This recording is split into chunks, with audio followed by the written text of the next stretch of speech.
There's nobody in unregistered butt cam.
Oh, sorry, I was just texting somebody. Oh, yeah. Caffeine. Oh, Jesus. Why am I yawning all of a sudden?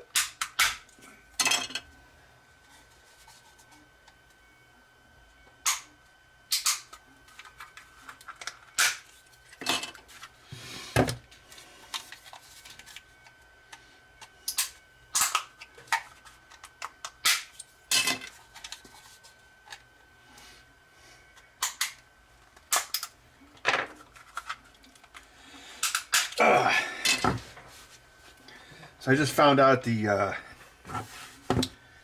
first Evil Dead that went on location. It's actually here in Madison. It's downtown. This place called I.O.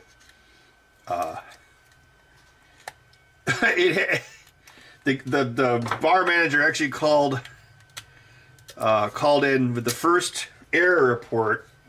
He said the game is no longer taking credits, and it actually filled up the coin box to the point where the coins couldn't drop after 1 week. So apparently it's doing like insanely well on location. I'm kind of surprised, actually. So, yeah. So of course I was asking my buddy about it because I don't operate games. I don't know what's considered insane.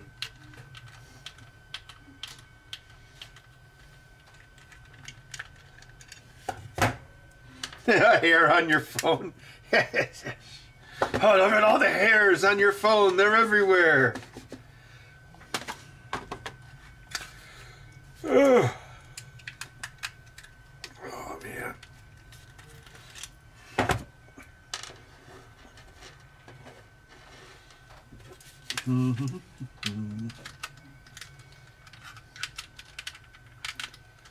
Oh, yeah, Taylor, I definitely thought of that story. Yeah, because that was that was the same story. It's like, hey, get your piece of shit out of here. It stopped working, and yeah, it was completely full. Yeah, I don't know exactly how much money that is. I'm sure my buddy, because yeah, a buddy of mine operates a ton of games here in Madison, so he usually gets the second machine of each spooky machine, and then he routes it. So the double-edged sword to that is, you know, there's a location machine in my city. So like when Texas Chainsaw went up, I had to go over there a couple times. That was about, when was that? 10 months ago?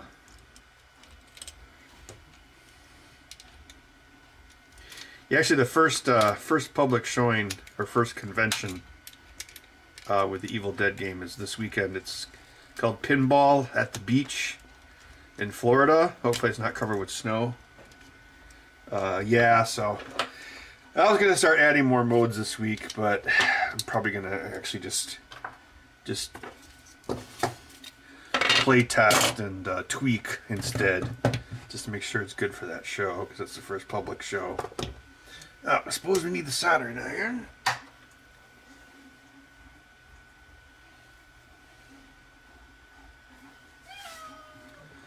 What is it, whiny wimp? What? You're a wimp? No? I'm going to squish you.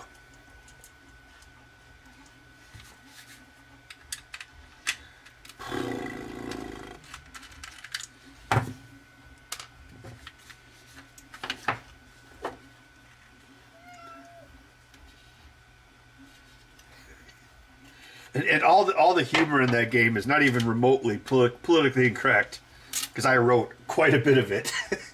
So, if it can do good in downtown Madison, it can do even better in other places.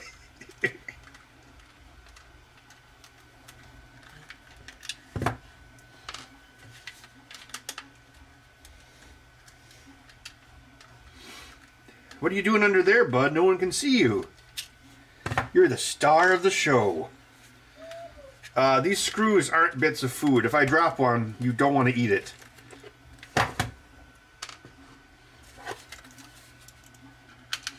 Why don't you go to your home?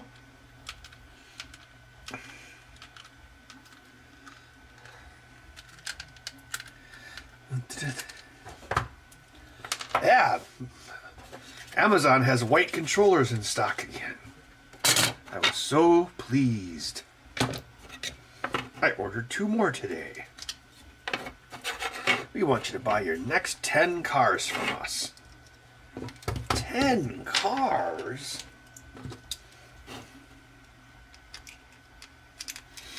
I have been working on Game Badge version 4, so I wanted to have it done this spring, but I don't know. I had some setbacks last year because my RAID 0 died.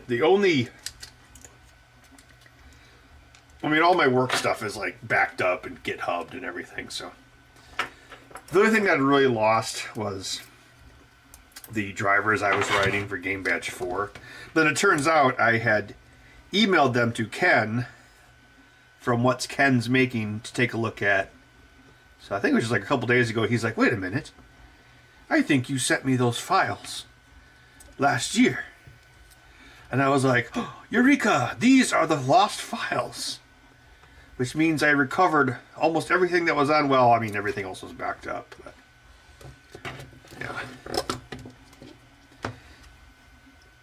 yeah. So I was working with that. But then I realized yesterday that since I was using bare glass, I needed a current limiting resistor. So I added that in, and then also I think, well, I was just testing it a few hours ago before I had to start doing this, but I was tying the reset line of the ILI 9341 directly to the microcontroller, which usually works, but in this case it wasn't, so I was having some weird reset issues, so I added an extra line. I mean, I guess I could also use a capacitor to save an I.O.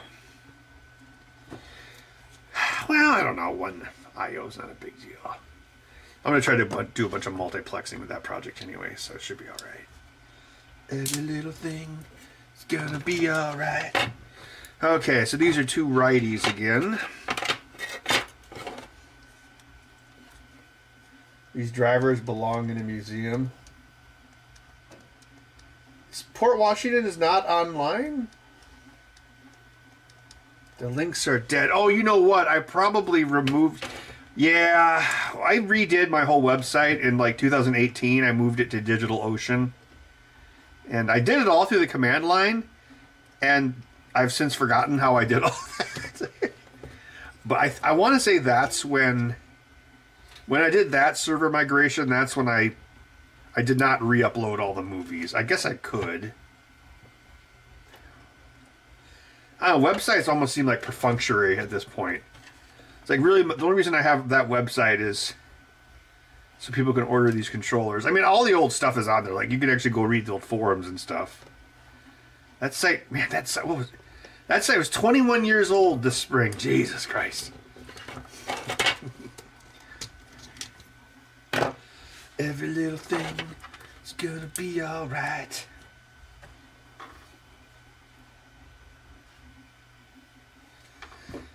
Well, what I did was, it uses DMA and the PIOs. So the DMA sends the frame buffer data to the PIOs, which then does a 8080 parallel interface writes to the ILL 9341. The thing I ran into, though, I think it was like this weekend, because I got it working again, thanks to Ken.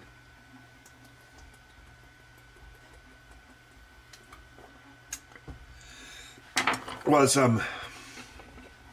you can send the code. You can DMA it really fast. However, the actual pixel fill rate when you're generating the backgrounds might not be fast enough. So you might spend more time drawing the background than you do sending it to the LCD. Because the Game Badge 3, the one that we did for the last couple years, and once more this year, it's like a 240 by 240 screen, and that's run at half resolution, so it's 120 by 120. Just because the screen's small, otherwise you wouldn't be able to read the text. And that one did like this interlacing thing where it would render 8 lines as it sent the previous 8 lines to the screen. So if you do this one, you could do like a 32-bit transfer in one shot. So that's like 2 pixels in one shot. So you could, what is that? So it would be 2 pixels at 64 megahertz. So yeah, you can dump the frame in like 2.5 milliseconds. But building the frame takes longer because there's like way more pixels. So I guess that's the next challenge. Maybe for 2026. GeoCities Flare. Oh no, it's WordPress. Oh yeah, WordPress. Very high tech. Yeah, like I said, I'm pretty sure I didn't retransfer those movies when I did my when I got my DigitalOcean account. I'm not actually sure how much I don't know how much storage I even have. But yeah, that's probably when they died, so that would have been like 2018.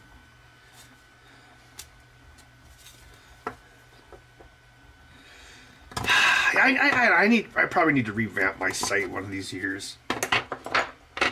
It's got like an ancient version of WordPress. That site belongs in a museum. Wasn't a posthumous woman on YouTube, or did they get taken down for wrong possum think?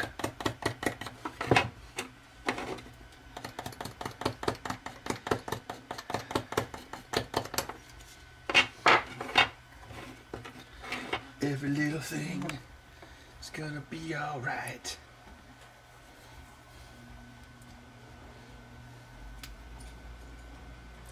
Bud, get off of there! Off! Go into your box. Don't go onto that table. Go in your box. There you go.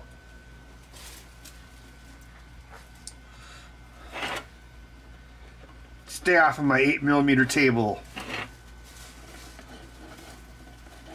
Hachi's got a real small table.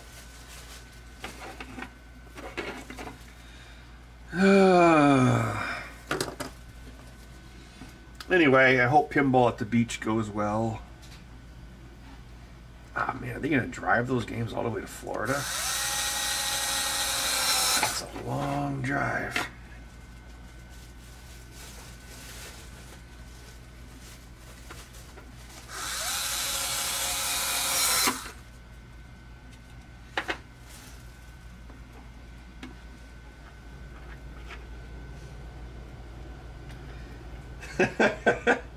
Wires, yeah, that that was that was Impossimus Woman.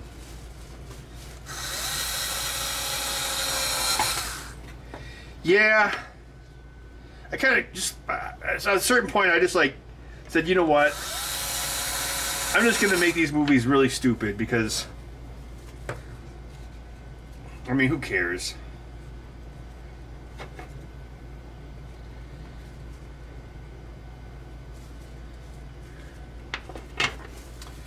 All right, let's see. These are two righties, so we need the right thing. Foam. Poor Bud. Bud gets free food and free rent and $1 million food, which makes his poop stink really bad and makes him fart.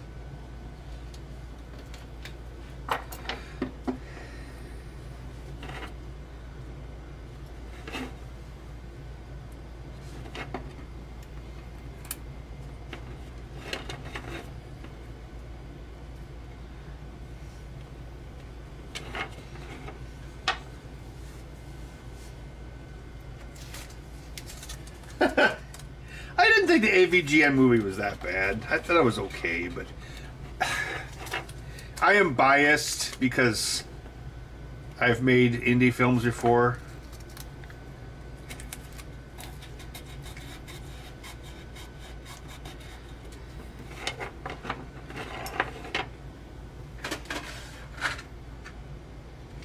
Let's see. Right.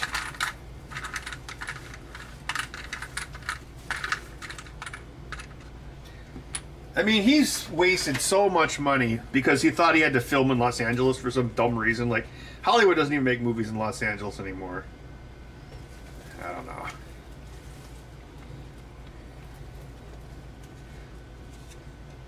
I thought it was okay. I mean, I can understand why he did, like, how he had, like, that cameraman character who just came out of the blue. It's like, I know, because I don't know. Well, of course, ultimately the fans just wanted to have a movie where he was in his basement, but of course he's not going to make that. I don't know. Call me nerd's advocate. What can I say? All right, we're going to need the desoldering iron for these guys.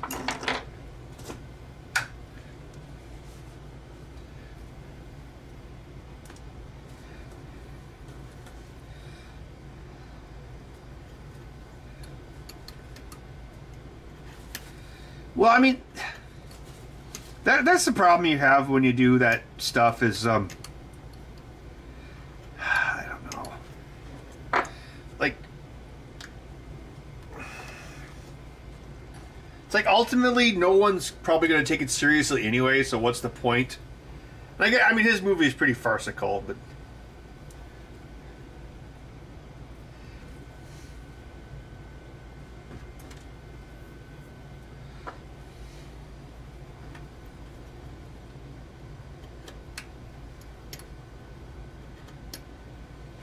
Oh, like any film is like so. It's such a stupid hobby. I mean, at least stuff like these controllers or pinball machines. At least I can make money on them. Indie film is just like a very, very stupid, expensive, time-consuming hobby.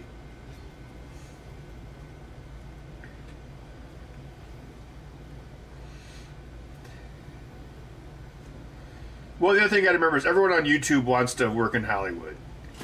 Just like how everyone in the video industry wants to work in Hollywood. And they want to, like, everyone wants to be Neil Druckmann, you know, and get an HBO show. That's why all the games are like blah blah blah blah blah blah blah blah blah blah blah blah blah blah blah. Oh, Nathan, your brother is family, Nathan. Blah blah blah blah blah blah blah. Oh, let's climb this wall. Oh, while we're climbing this wall, blah blah blah blah blah blah. Boy, let us go through this tunnel. And while they're crawling through the tunnel, blah blah blah blah blah blah blah. Blah blah blah. Lawyer at law. Oh yes, the blah blah blah law blog.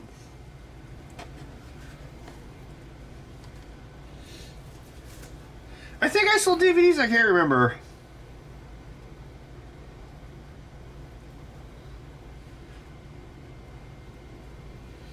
You know, actually,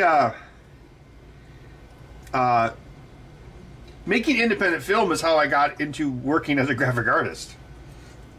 Like, the movie posters I made actually got me a job. So basically, that dumb hobby hasn't benefited me since, like, 1997 or 98, so I probably should have just stopped. Although I did really enjoy making Posthumous Woman. Port Washington was a... God, that was a horror show. I should have, like, just kept... Because that was back when I was, like, first doing, like, building these controllers for people. I should have just kept doing that instead. I could have sunk that money into this.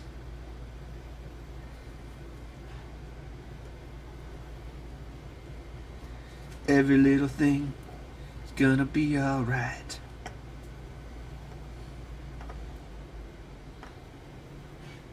But you know what? You can go play that Evil Dead pinball, and you can hear Bruce Campbell say a bunch of really stupid lines of dialogue that I wrote, and you can pretend that it's a movie.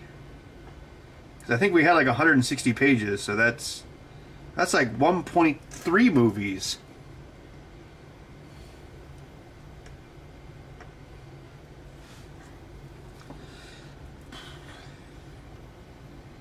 $160 pages is probably more than all 3 Evil Dead movies put together.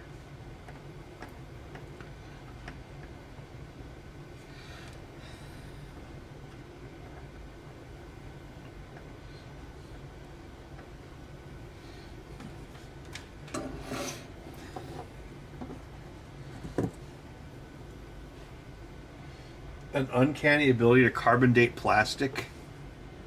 Is there carbon in plastic?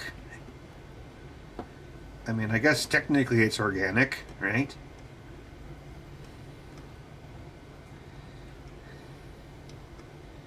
Yeah, it would be hydrocarbons. Whoa, I am the Matrix. I saw some weird debris in the sky last week. It's probably around 6 p.m. I was walking outside and I was walking west. So the moon was up in the sky, like to the southwest. And then there was a planet near it. I don't know which one, but it was definitely a planet. Yeah, I saw like this orangish streak. It kind of looked like that footage of like when Elon Musk blew up his latest rocket. And like people got like really good footage of the debris falling. It kind of looked like that, except for it was only like, there was only like 2 or 3 trails of it. And I tried to take a photo of it, but then it was gone. But the weird thing about it, and it's probably just because of how it was orbiting the planet, was, from my perspective, it appeared to be going up. But of course, it could just be, you know, on a particular orbit. But it was weird. I don't think it was a meteorite. Yeah, I don't know what it was. But yeah, I noticed it. I'm like, whoa, that's weird. But yeah, it looked like that orange debris from Starship 12 or whatever.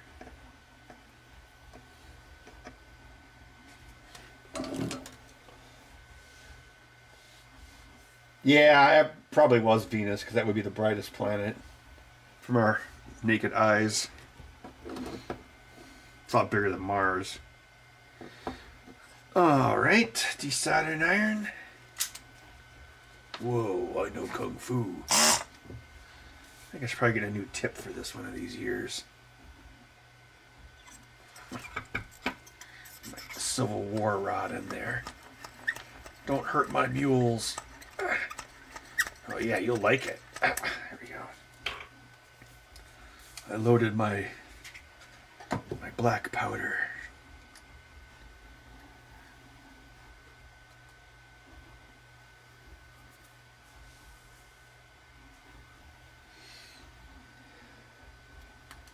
Oh, really? Yeah, maybe it was. Yeah, it was... it's probably like...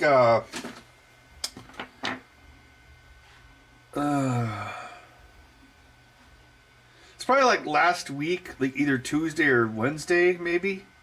Can't quite recall. But it would have been like around... well, I was at the bar. And it was probably like around, probably like 6:30 Central Time in the evening. You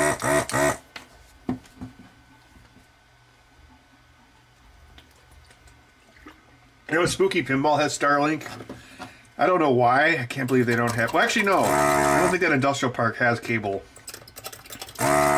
Strangely enough. Oh yeah, you know, the industrial park when we got our new shop, that didn't have cable either.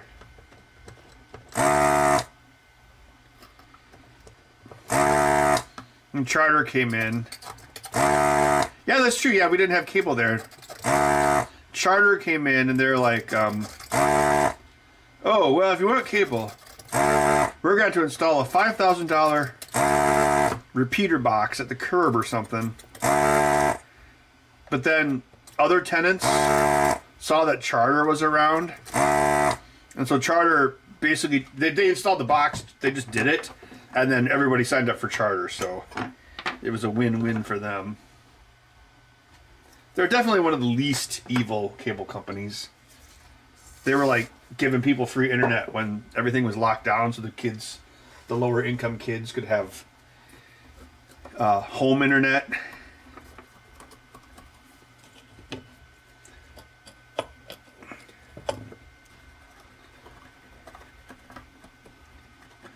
Home internet as opposed to phone internet.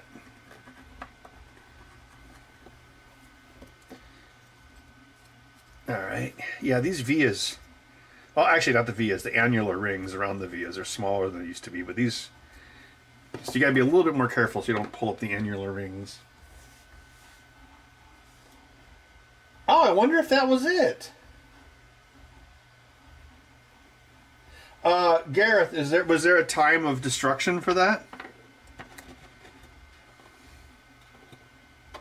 I guess I could check my Google, the Google thing that tracks your every move. Yeah, first of all, was there a date on that, Gareth?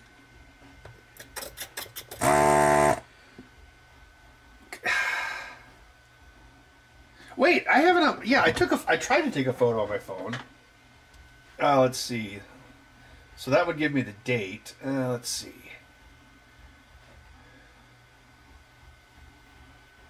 Tuesday, January 21st. Yeah, this was me. I mean, you can't see anything, but... wait, where's the moon? Oh, the moon must have been a different phase. So yeah, that's southeast from Madison. And... the streak was like that. It was going in that direction. So I guess it would have been orbiting the planet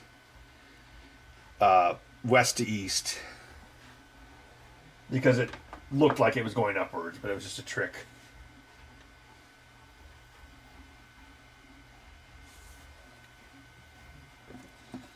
Yeah, I did notice... sorry, yeah, I was talking... Spooky...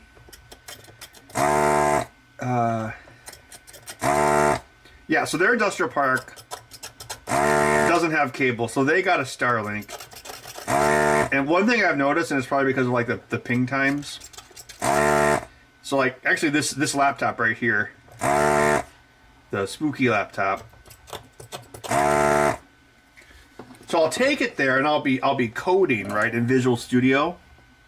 And I definitely can notice that the GitHub Copilot AI is way slower when I'm at Spooky, so I'm guessing the ping time isn't as fast. And by ping time, I mean it's spine and sending all the Visual Studio data up to the cloud to be analyzed. Although I really like Copilot on Visual Studio. It's really good at like doing tedious shit for you. And also, like, if you change functions and stuff, it does a really good job of inferring what to change the rest of them to. So you can do a few prototypes, and then it'll take it from there. But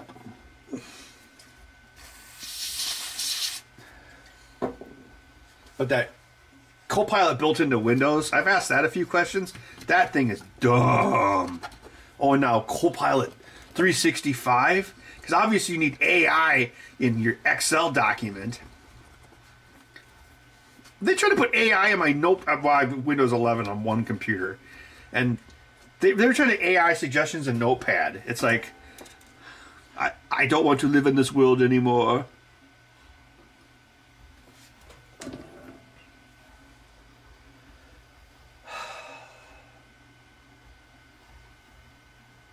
Scott, I wouldn't do home internet like that, because it's ultimately going to be governed by 5G speeds. I don't think you're not going to be. I don't think it's going to be. There's no way it's better than cable, and it definitely wouldn't be. You know, compared to fiber, it would be just garbage.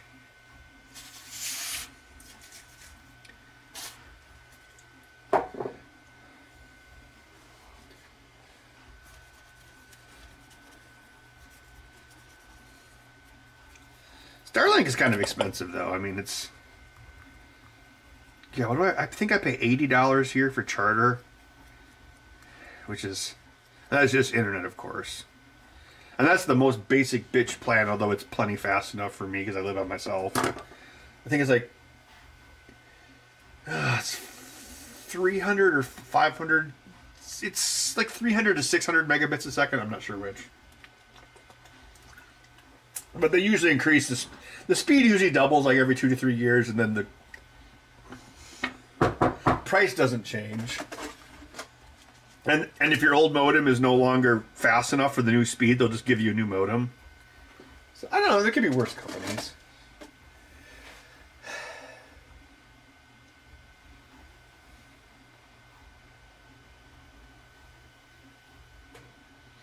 Yeah, Randy, the deal with fiber is your up and your down are the same. Is that correct? So yeah, I suppose if you were like someone doing work from home with like large files, having equal speed upload would be nice, because usually it's 1/8 the download speed.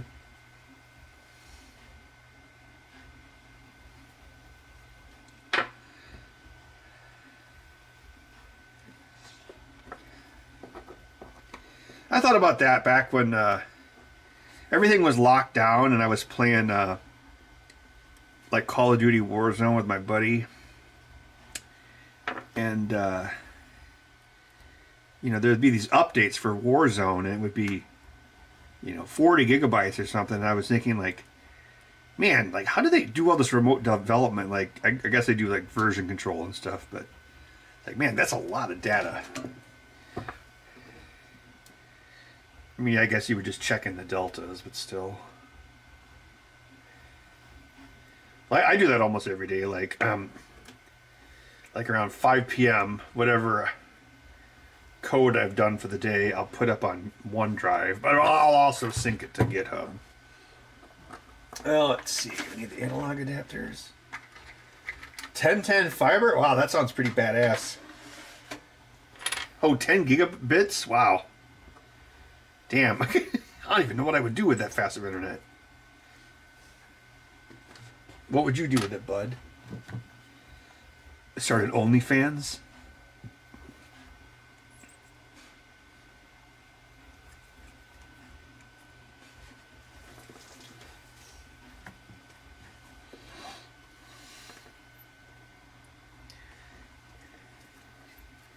You know, for some reason I get the impression that Starlink would have higher frequencies, so the trees or the clouds or the weather wouldn't be as big of a deal.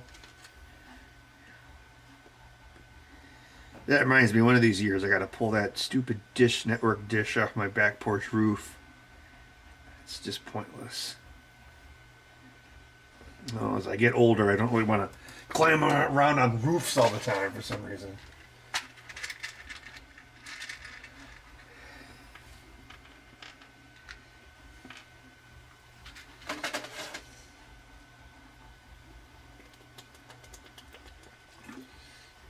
And apparently Starlink, the thing is really warm, so cats sit on it. Is that what you did, Bud, when you were a stray? Oh, wait, I don't think Starlink existed back then. That's how they caught you and tamed you and gave you your slave name, Fruit Loop. And you were like, I am not Fruit Loop, I am Kuta Kinte. But you don't have to take my word for it.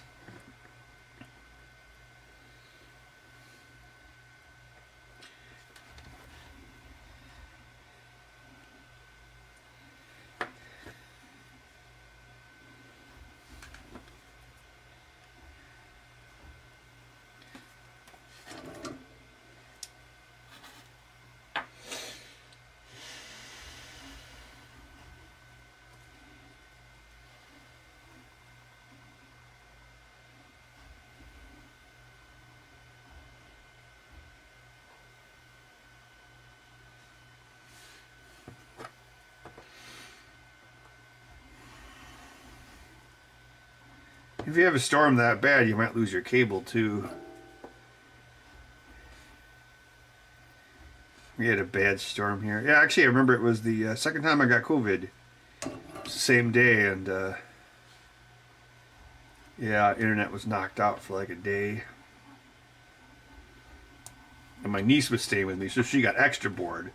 It's like, oh my god, no internet. There were like trees, and all the roads were covered with sticks and shit. And this big giant tree over by the school just south of here was upended. Luckily it didn't land on the school or anything, but this huge tree. And it was like 90 degrees over.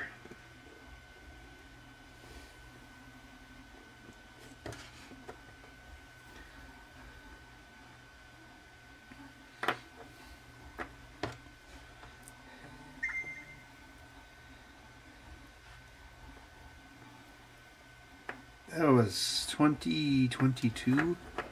Oh yeah, and then later that week, that's when we had COVID Con.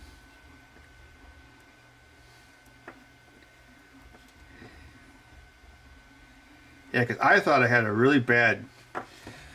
What did it feel like that time? Sinus, not sinus infection, but like sinus pressure headache. But then a buddy of mine was like, Ben, you better check yourself. I'm like, oh great. Then I'm like, I think I gave it to you.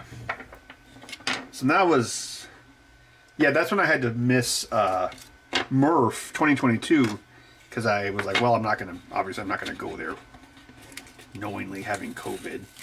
But then apparently that particular year, everyone got COVID, so I could have gone and been immune.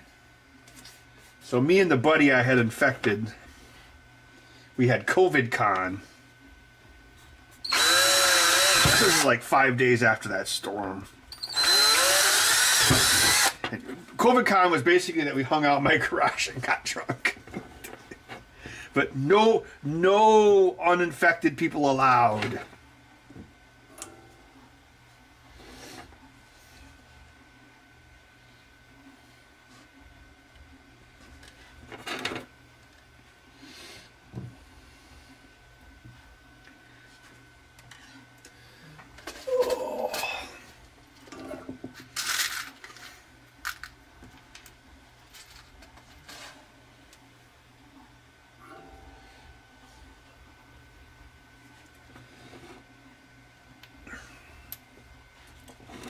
Yeah, Bud does camouflage with those packing materials, doesn't he?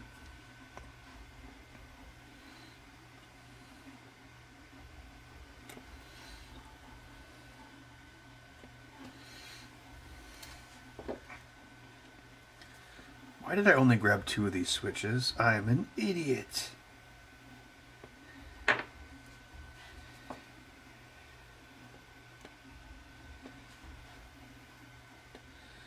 COVID Con.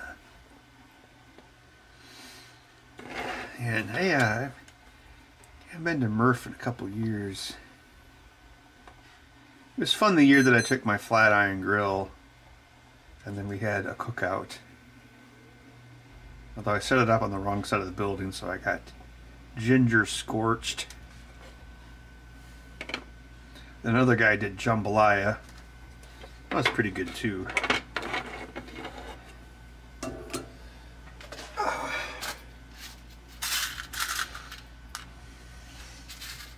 I was actually looking at trucks the other day. I think of that because I think of how much room that flat iron took up in my Escape. Pretty much all of it. Used trucks are slightly less stupid in price. They're still stupid. You guys saw this, it's on Carfax. It was a, well, I was looking at like well, not old school, but pre-2012 Rangers. So before the last, well, I know they're back now, but like the old line lasted until 2011. Somebody had a, what was it, 2006? They wanted like, well, the price had come down $1,000, so they wanted 10 grand for it, and then it was down to a svelte 8,900. And I was thinking, Jesus Christ, 8,900, that's what I paid for my 2006 Focus used, in 2011. So these prices are still nuts. I mean, it was a 6-cylinder, 4-liter, 4-wheel drive. I mean, it was a good Ranger, but still, Jesus, that's old. There's a 2011 Fleet. It was on Carfax too. That was cheaper. Well, yeah, because that was a 4-banger 2-wheel drive. I want to say that was like 8,000. But I bet you would get in that thing and it would feel like a bare bones toy. I don't know. Like if I rage quit to the woods and become like Survivor Man, I would want a truck, but I probably don't need one until then, so probably just wait for prices to get worse or better, or however you put it. Is getting drunk easier, quicker when you have COVID? I don't know about that, but like I felt completely fine by that time. I was just, I still wanted to wait a week, regardless.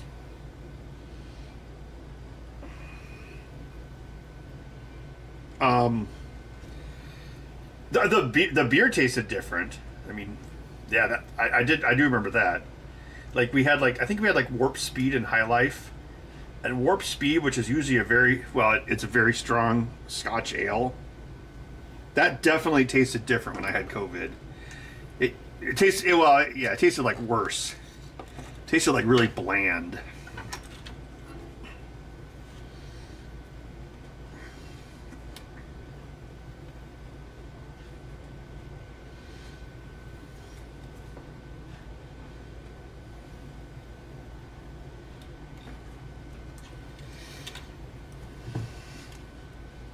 So that symptom had still lingered, but other than that, I felt fine. But I still was like, well, I'm not going to go to this. Well, you know what? It wasn't even just the event, but I think I was planning a road trip with my buddy. So, I wasn't going to sit in a car with 6 hours with somebody, obviously.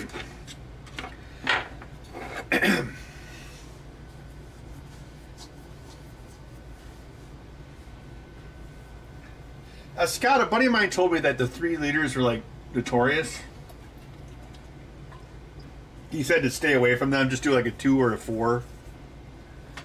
I don't know if he's right about it, but you were too shy to say hello.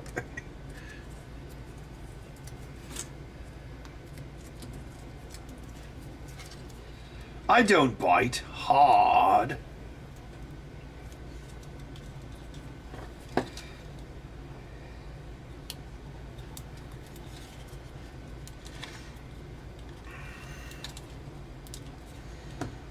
Well, I started going to the Texas Pinball Festival again, so in my mind, it's like, okay, well, if I go +1 convention, then I need to cut another one, because I don't want to, you know, do a zillion conventions a year like it used to. I mean, some, but like a limit.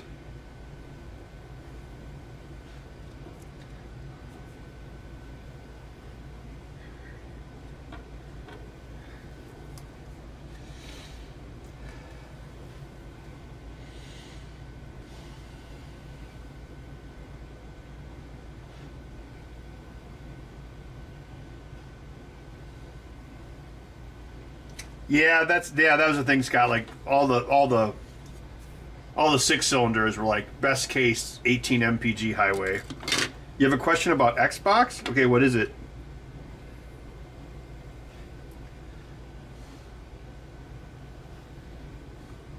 But you know what, Scott? I have a Ford Escape, and it's a 2.0 liter, because you know that's more than two. So it's got the same displacement as my Focus did, and it's of course a 4-cylinder, but it's got EcoBoost, which is just a twin turbo with a hippie name, and so between that and like the extra 1,000 pounds it weighs over a station wagon for God knows what reason, like I think it's like 24 highway, which I don't think is that great. My Focus got 37. And it was an automatic. It's just so stupid. Like the real alternate fuel of the future is lighter cars.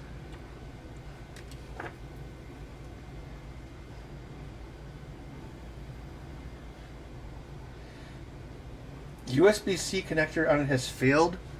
It probably would be a cheap fix. The thing is, it might be a difficult fix. Actually, I probably have. Yeah, right here.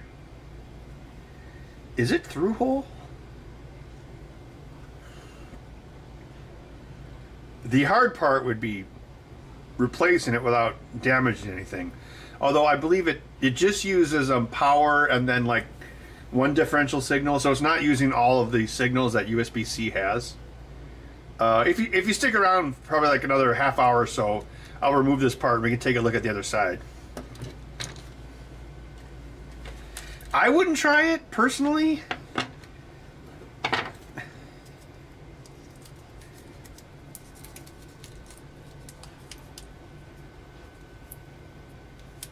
No, the Focus is Escape is not a 4-wheel drive. It's got a lot of oomph though. I don't know what the horsepower is, but if you stomp on the pedal, it'll definitely move, and it's got stupid paddle shifters if you want to pointlessly manually shift your automatic transmission.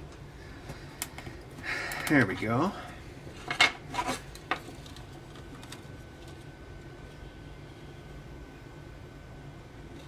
Yeah, so that's the thing. Like, all I would really want a truck for is hauling like plywood or like sheets of plywood or drywall. So I don't think I would really care about the towing capacity that much. So I don't know. I mean, maybe a 4-banger would be enough. I mean, they certainly get better mileage. Like if I came across like a 4-banger 5-speed, like 2000s Ranger, I would like whip out my wallet so fast. But yeah, good luck.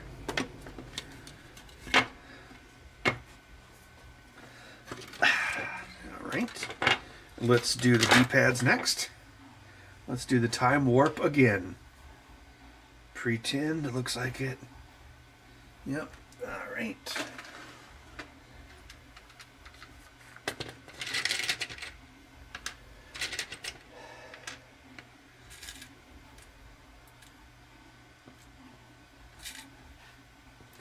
Yeah, they stick EcoBoost in everything nowadays. That's the new gimmick.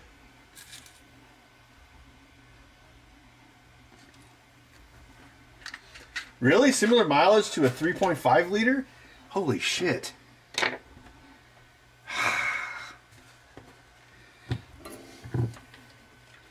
I'm sure, yeah, if they make a smaller engine, then it's cheaper to build, and then they can just make up the horsepower with the turbo boost, and then pass the savings on to their shareholders.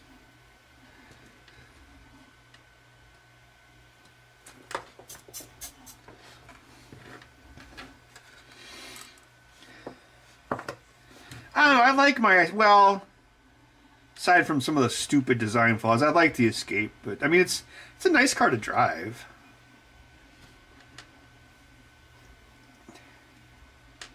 And they're not completely. There's still a few analog dials, so it's not like a complete LCD robo-car quite yet. It's like, well, mine's a 2017. Like the year after, actually got even more LCD crazy. But you know, eventually, eventually the screen. At some point in the future, like, and I guarantee Android Auto won't work anymore. So it's just like my smart TV. Like, I have a 2014 Samsung smart TV, and pretty much all the apps have deprecated. So now I have to like make Al Gore cry and use my Xbox Series X to watch Amazon Prime Video in my living room.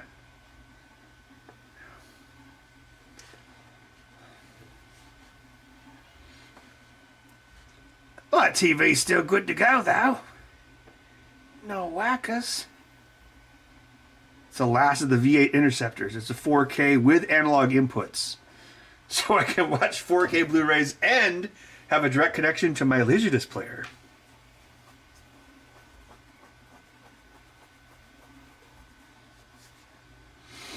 My mom has a an Edge, Ford Edge, which is like a fancier version of the Escape. I've never driven it though, but yeah, it was funny. I think it was it was like last spring. Wait, no, correction. It was spring of 2023, and one of my uncles died. The cool uncle, the engineer uncle, and so his son was like, "Okay, well, we're gonna give his Cadillac to his sister-in-law Betty, my mom." And she was like, "Oh," and I was like, "Listen, Mom, you can't afford the insurance on this, and it's way too low of an entry vehicle for an old person like you. So let's sell it." So we did, and then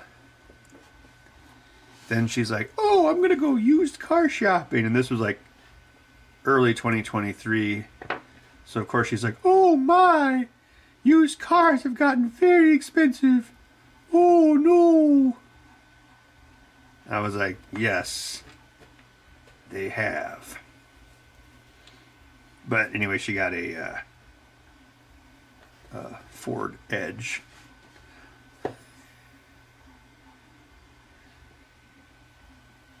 Yeah, even like the Cadillacs. Yeah, they're not. Everybody wants a crossover vehicles. Even stuff like Cadillacs aren't as desirable anymore.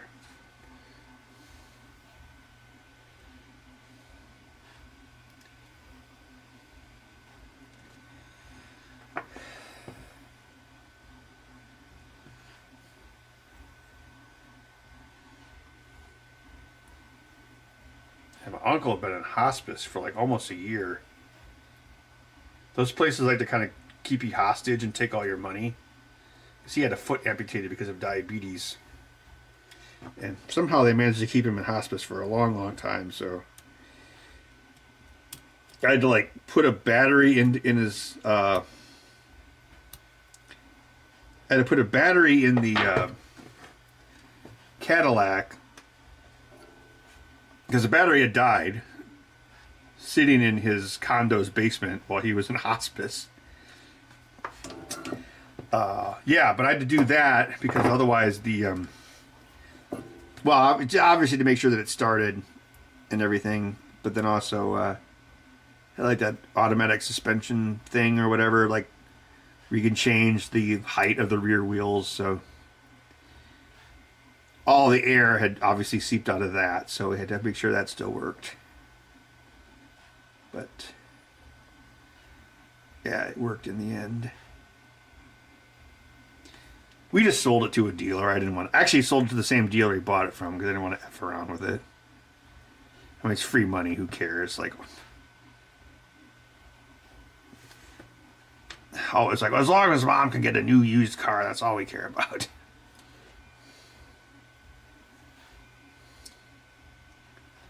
But I was like, well, whatever you do, don't let them sell you a car off their lot. Buy it from someplace else. And she's like, oh, well, they try to.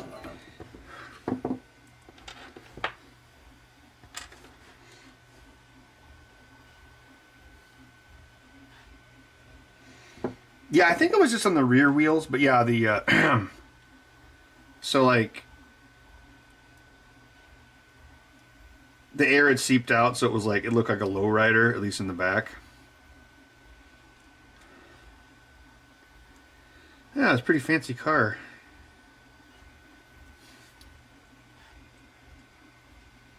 But you know what? Even if Dan would have lived, he would have had to get a new car too, because not just being an old person, but like having a foot missing, like you would definitely need like a high entry vehicle. Cause like I remember like that caddy, it was very well, not quite as bad, but it wasn't completely dissimilar to like getting inside like a sports car to enter it.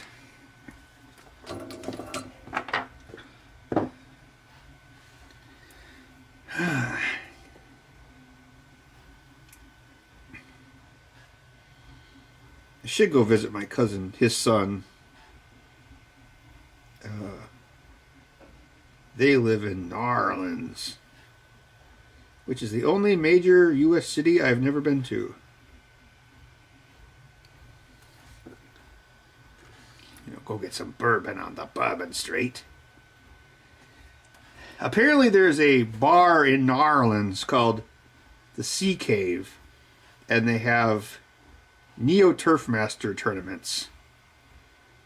So, obviously, this is a place I should go. I should ask David about that. He probably knows about that. He likes video games.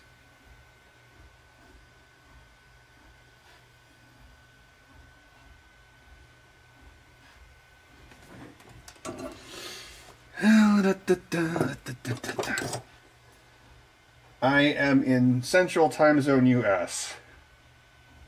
So it is 8:21 here.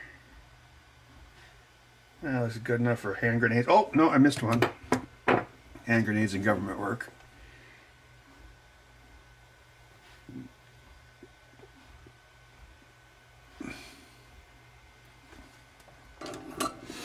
I was at my friend's bar on New Year's. He gave me way too many free drinks. Obviously, it's his fault. Anyway, so it was kind of earlier in the night. I don't know. It's probably like 7, because originally I wasn't planning to stay that long. Well, famous last words. Anyway, a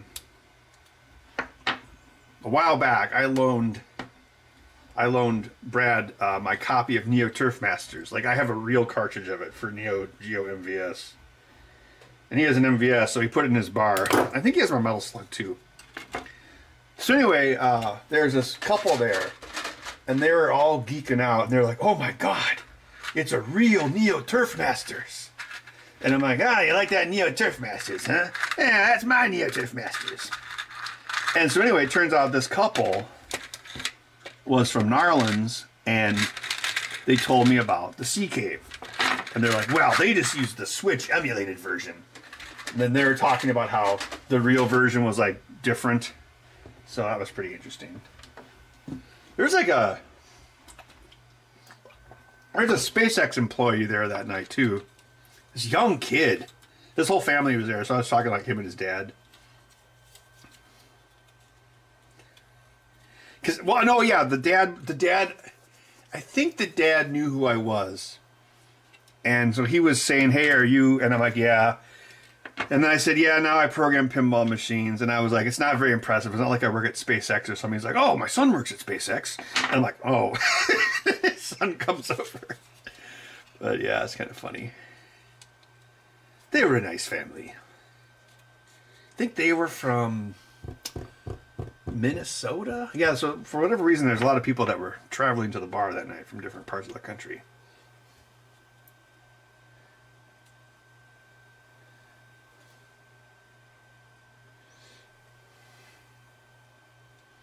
Any tips on making learning CAD less boring?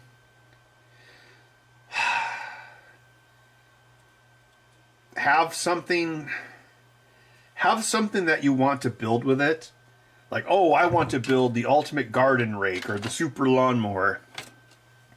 Because if you have a design case in mind, that helps you stay motivated. I would say, in a similar vein, like, if you don't know what you would do with a 3D printer, then you don't need a 3D printer. That's advice I've given people on many occasions. All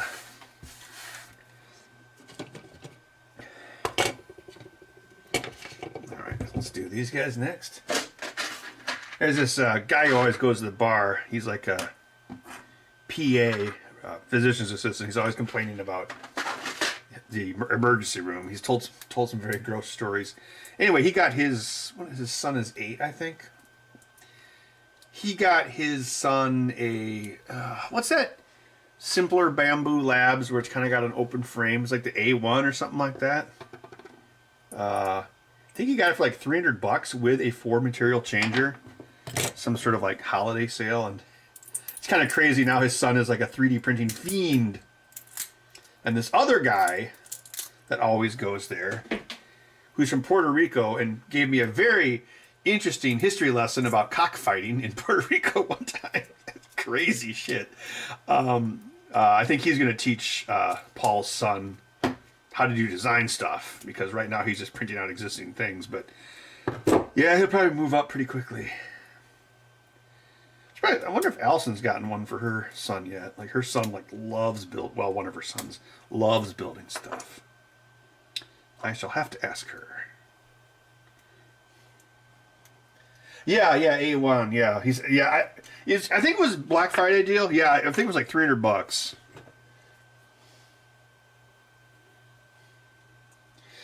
Yeah, so the bamboos are preventing people from like using third-party spooling programs, and they tried to like walk it back, and well, they used the word misinformation, so there's a red flag right there. But yeah, so I guess the bloom came off of that rose a little bit, although, you know, all heroes turn evil eventually.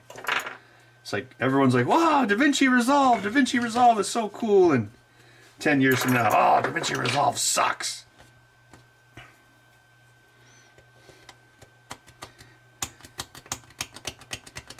Remember, Adobe replaced existing stuff like Quark Express and Corel Draw.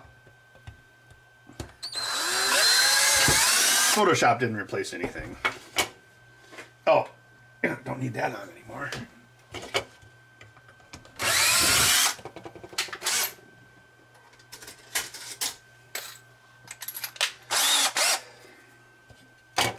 Yeah, and Economic Fiber's good.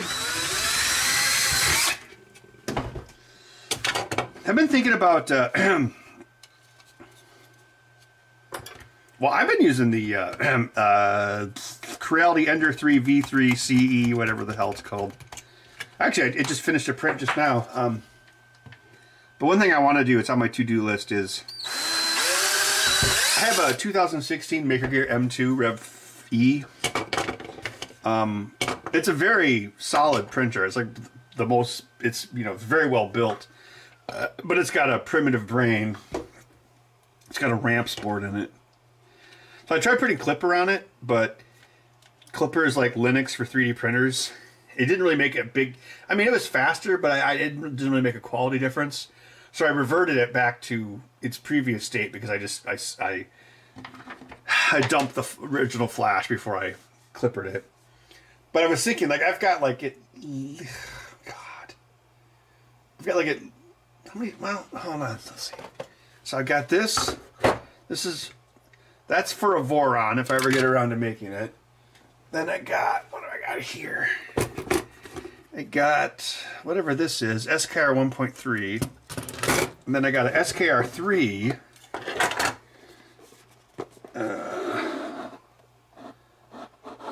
I don't think this would even would this even fit? This must be. Okay, yeah, this is SKR3, so this is newer. Well, gosh, even the SKR 1.3 would be a big improvement. It's got a 32-bit. Is it M4? I think it is. I believe it is. So what I need to do is I need to use one. Well, it'd have to be one of the smaller ones because the big one is for the Voron. So I would need to do a brain transplant, rebuild the MakerBot using one of these two boards. Then I can take the ramps board out of the MakerBot and use that for my 8mm film scanner. So yeah, one of these weekends I should do that.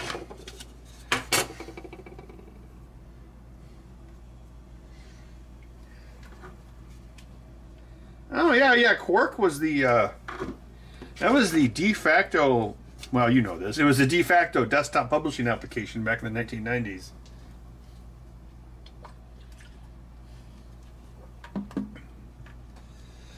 Just drinking straight vodka tonight. Yep, straight vodka.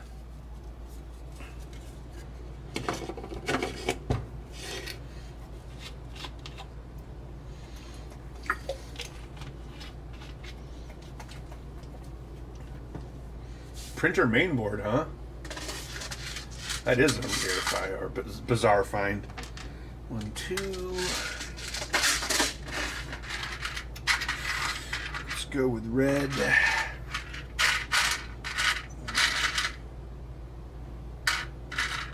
Oh man. The last two righty caps.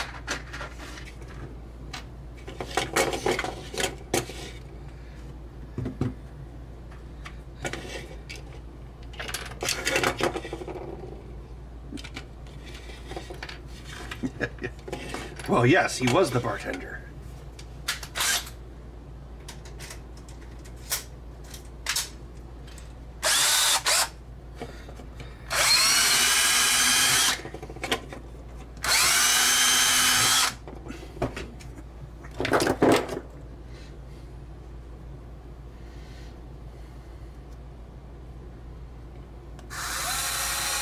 That's what made Deep Space Nine so great. Like, there was a lot of regular characters who weren't just straight-laced Federation people. They were like scoundrels. Like Quark. And, the Cardassian who had the, oh, God. Who was the Cardassian who was like a Black Ops CIA Cardassian who had, like, the tailor shop? Whatever his name was. You know, they had all those morally ambiguous characters, which made it more interesting.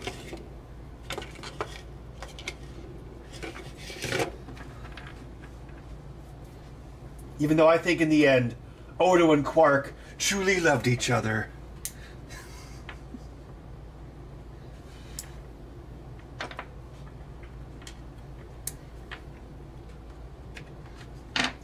It's just filled with worthless gold! I got a hot take. I felt Deep Space Nine took longer to get good than Star Trek Next Generation. Like, I had a hard time getting to Season 3 of Deep Space Nine. But then it gets really, really good. Whereas Season 1 of Next Gen is not so great, but I don't know. I think like Benjamin Sisko was like really boring, like for the first couple seasons of Deep Space Nine. I think that was a big problem. Like every other character on the show was more interesting. Like maybe that was kind of the point, but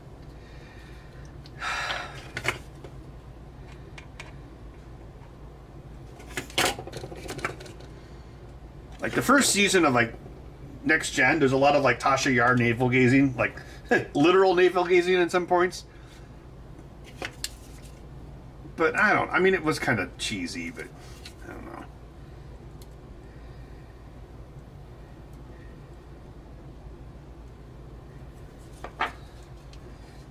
So there's probably fewer good years. I would say like when it shined, like Deep Space Nine, I would say is probably a superior show. And I think mostly because it's more interesting because it has like more non-Federation characters. Kardashian. No. Star Trek Cardassians, not Kardashians. Cardassians. Oh, God, yeah. Troy and her mother, yeah. Actually, yeah. Consort Troy kind of sucks. I mean, she's hot, but she kind of sucks. Because she's like, I don't know. She's like so lame and passive-aggressive. I don't know.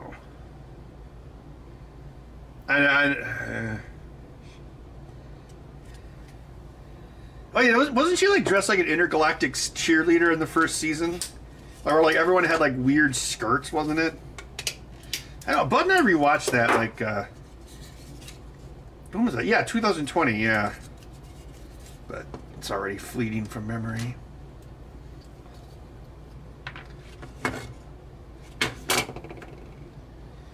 I do recall rewatching Next Gen. You realize that Rick and Morty basically steals all their plots from Next Gen and other sci-fi. Riker, you're trapped in a simulation, in a simulation, in a simulation.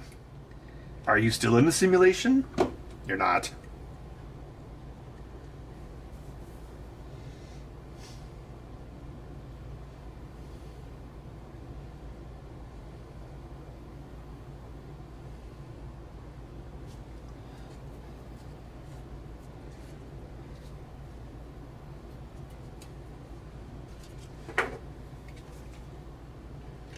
Wait, what was the Next Gen season where what's her face, the redhead, she was like gone for a year and then they brought her back? What was that all about? Like she quit or something? Beverly Crusher. See, that was one thing that pissed me off about like this fake new Trek, Kurtzman Trek.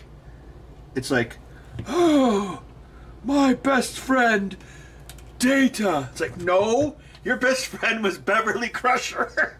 It's like, you guys, well, clearly you didn't even watch the show. Whoever wrote this crap. All right, we need 2 longies. Okay. Guess I need to cut some more.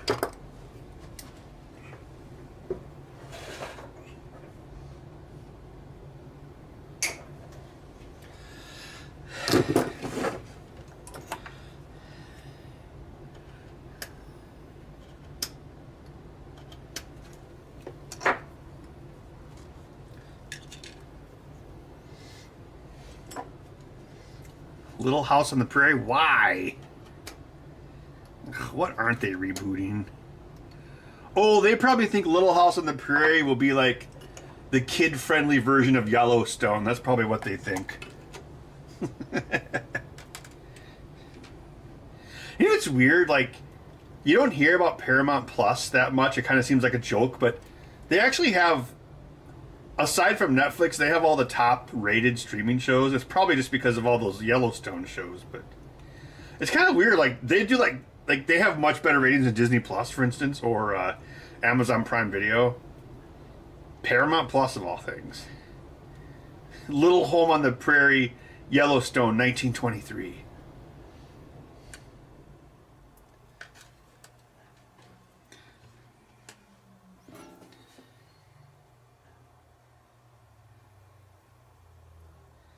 Yeah, Data's best friend was LaForge. It wasn't Picard.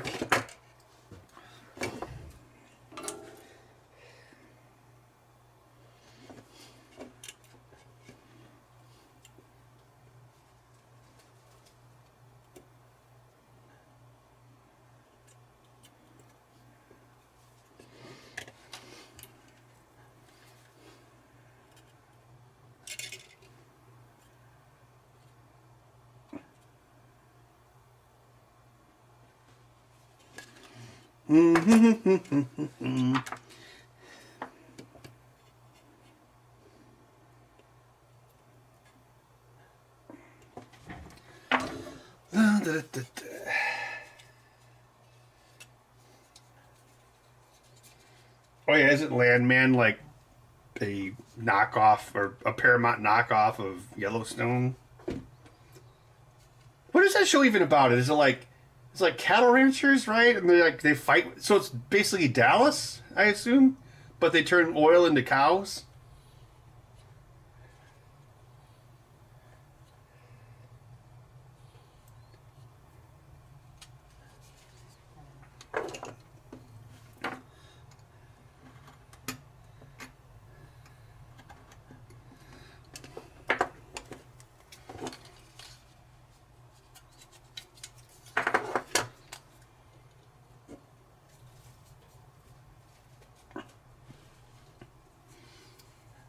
I mean, I would say that the seems like we discuss this like every other week.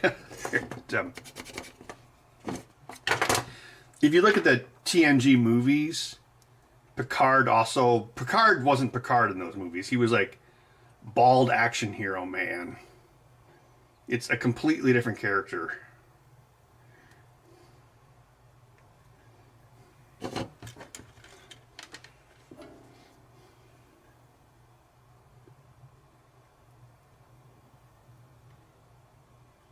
Star Trek has the same problem as Terminator.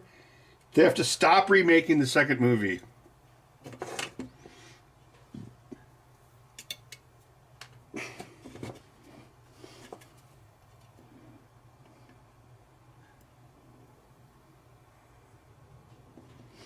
If someone says, "Oh, let's remake Wrath of Khan again," someone needs to say, "Shut up, Wesley."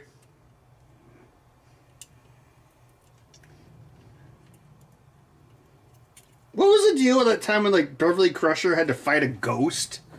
Where it was like some sort of interdimensional alien or something. You remember that one? It's like she was at her house and she's like, "Oh, this is my family's house in Ireland or wherever I'm from. Of course it's Ireland because I'm a ginger."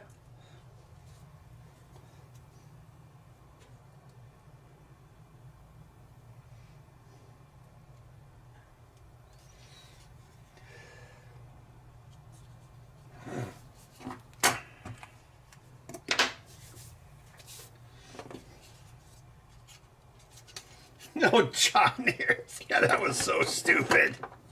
"We swear on a stack of Bibles this character is not Khan." Then you watch the movie, "I am Khan." And the characters in the show are like, "So that name doesn't mean anything to us." Yeah, who are you talking to anyway? God. Alex Kurtzman sucks so bad. I mean, I guess I liked Fringe, but God, like that frickin' Mummy movie he directed with what's his face, Scientology man. Oh, man, that movie was so bad. Scientology man.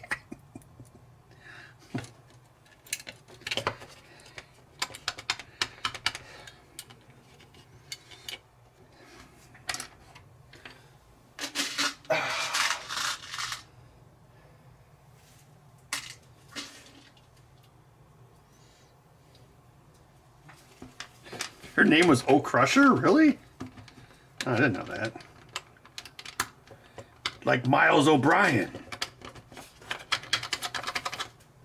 I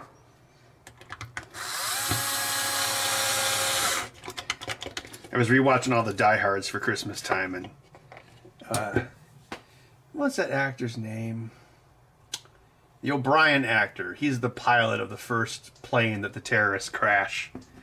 So there you go. He's like, "We're running on fumes up here," and then he dies. Can't remember that actor's name. It's like something.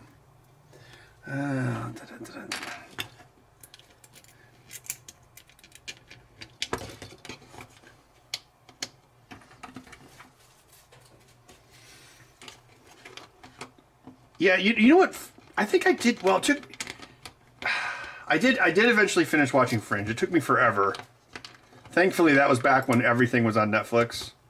Like all the networks were still on Netflix. I always thought Fringe was like somebody at Fox had guilt over Firefly, so they let Fringe run unnecessarily long as some sort of like penance.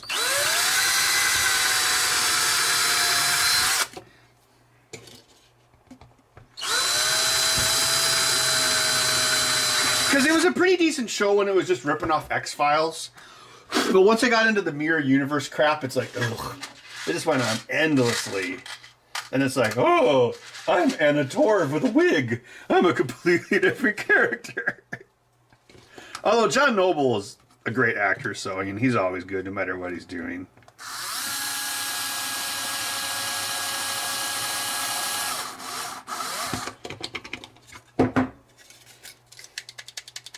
Yep, that's his name. You got it.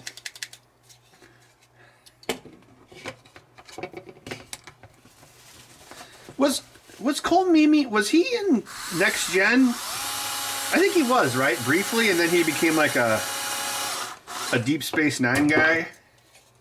Because they transported Worf over to Deep Space Nine for ratings at 1.2.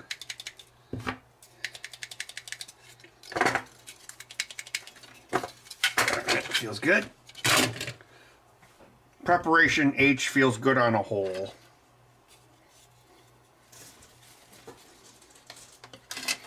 That was back before they transplanted women with huge boobs into their shows for ratings. Oh, I mean, it was a totally organic choice. What is with these bits? Maybe I need to buy a new an iFixit kit. This one has been. No, that's the wrong one. This one's been. It has been my guide on many adventures.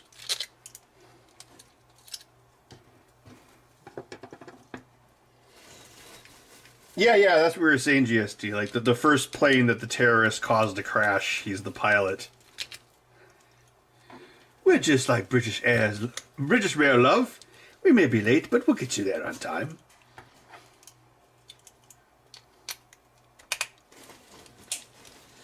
Hey, that movie also had, what's the guy?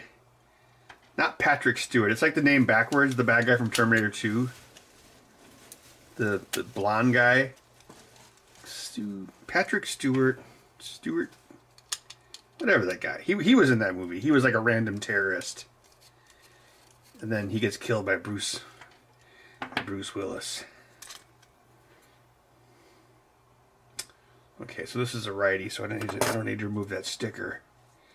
Alright, let's hope my proprioception still works.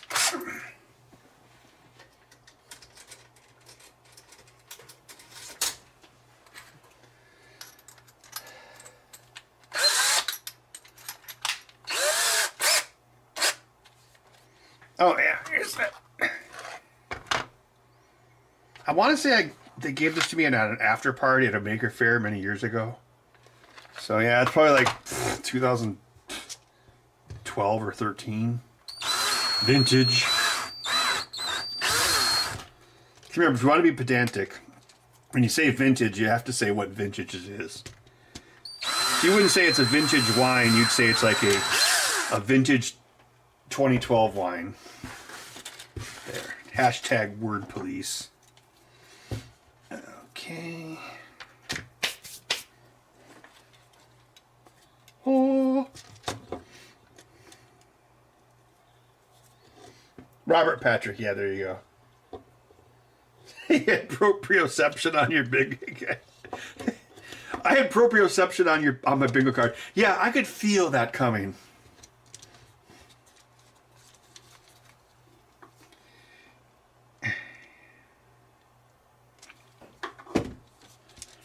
Maybe they'll make a sequel to The Sixth Sense and call it The Sixth Sense, proprioception.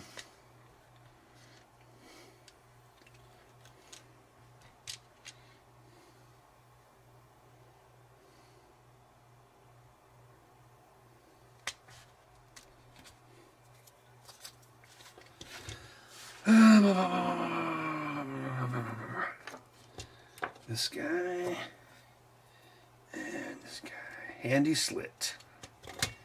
Nice. So you guys think? Do you think Microsoft is going to ditch hardware and just become a publisher? I think it's very, very likely.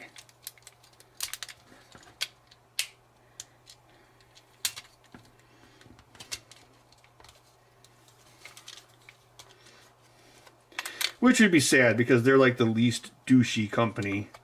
Because Nintendo are total douches. Sony is usually kind of douchey. But yeah, because if you're a third-party developer, you know, if you want to develop on current-gen hardware, you won't, you know, you only have one console to pick from because Nintendo's never going to make current-gen hardware again.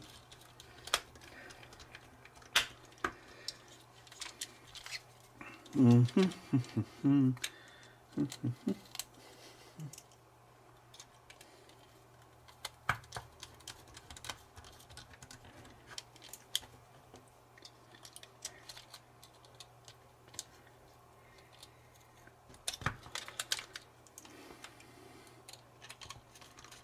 mean, they're going to charge $400 for the Switch, too. Why not just charge $500 and have it be a modern console? Oh, right, because Nintendo has to make the maximum profit per console. And they use their games as a Trojan horse to get people to buy overpriced, out-of-date hardware. Hey, anyone who's been following me for a long time knows I do not like Nintendo. So hopefully that's not a surprise to anyone.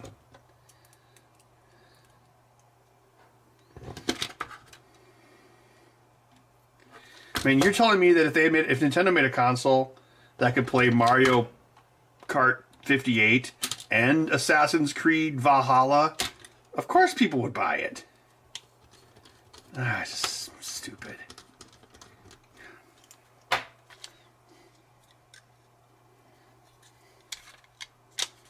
Now it just seems like a tech demo. It's like, oh, can we get Call of Duty 4 to run on the Wii?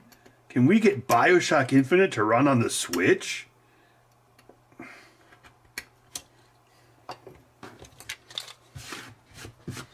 I see these like places online like Digital Foundry and they're like, well, we're kind of disappointed by the Switch. She was like, what did you expect? It's Nintendo! Did I get the marks? No, this one needs a mark.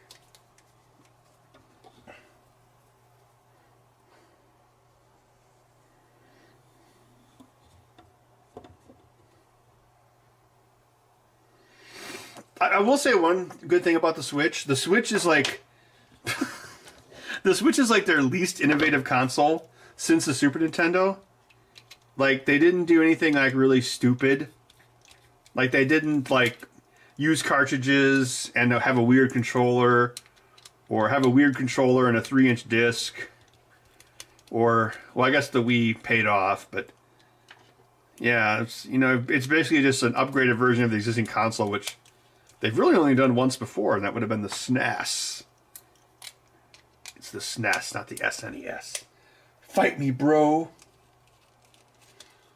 Well, yeah, Nintendo charges $60 for 5-year-old games, and people think they're great. But if EA did that, people would burn down the offices. It's the Nintendo tax. It's real. It's afraid.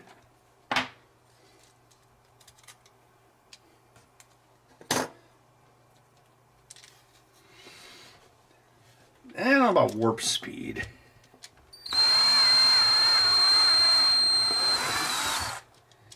Or about, well, I guess we'll see.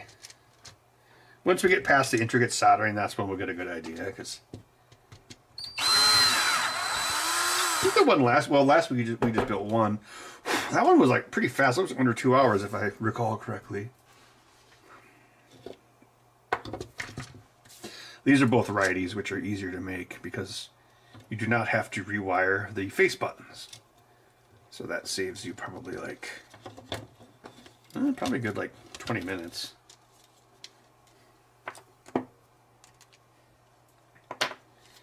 The price is the same though. So it's like the righty subsidizes the lefty. Because it's faster, so it's cheaper for me to build.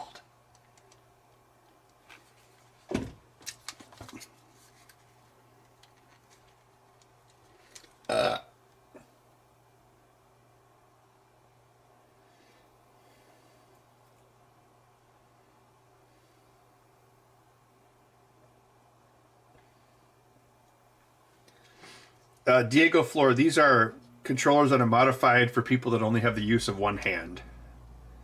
So we put all the controls on one side or the other of the controller. So, yeah. So,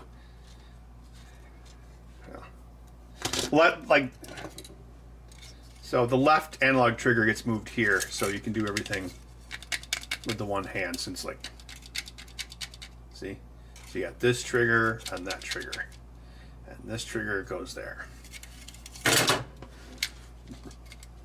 Same thing we do every Monday night, Pinky. Build these controllers.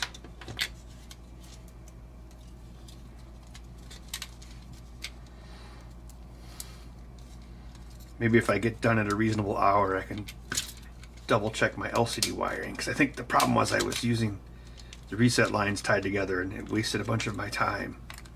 Oh well. I would just rewrite the tile driver. Although I have to I have to improve the fill rate now. So the DMA is super fast, but that's an M33 processor, so I believe it can do. Wait, no, I know it can do single instruction multiplication as long as the result is under 32 bits or within 32 bits. Yeah, I do too, Randy. I have a. Well, yeah, I have a Switch and I have a DS and all that stuff, but I don't know. I just don't give a crap about Nintendo licenses anymore.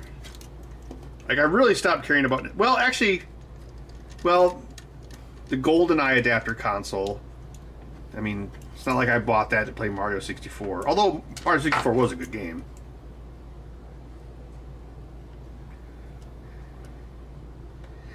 I don't know. I think I'm like at the perfect age where like the edgy teen tood marketing of the Genesis really worked on me. Maybe that's part of it. I mean, I have a Super Nintendo. Like, I think I have. No, I don't have all the consoles. No, I used to have a lot more consoles. But yeah, I have a Super Nintendo upstairs. It's not like I don't like the Super Nintendo.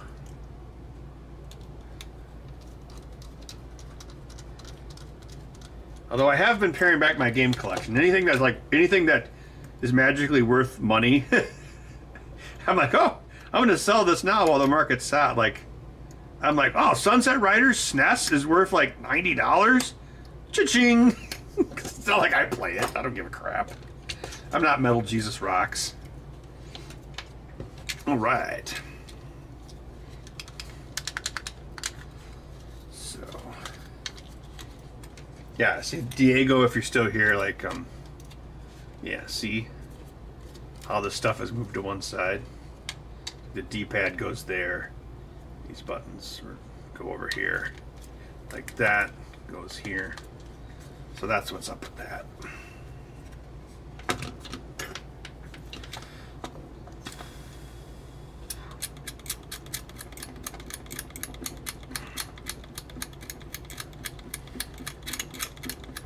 Yeah, I think that reset line was what was messed up.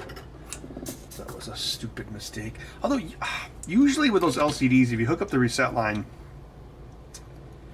to the microcontroller's reset line, it works. But I'm guessing the difference with that was when you reprogram the Pico 2 over the UART, it does a request to bootloader, but without resetting the chip. So that's probably why it would work until I power cycled it.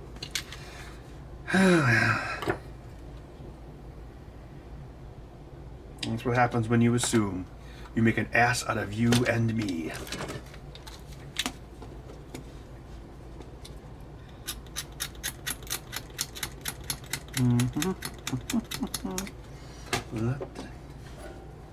I went to Menards after work today and I bought some Bugle potato chips and some few other things.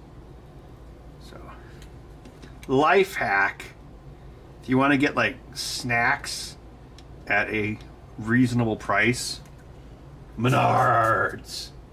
Like you can get like a pack of Doritos there for like $3.99, I think. So it's definitely cheaper than like Kroger.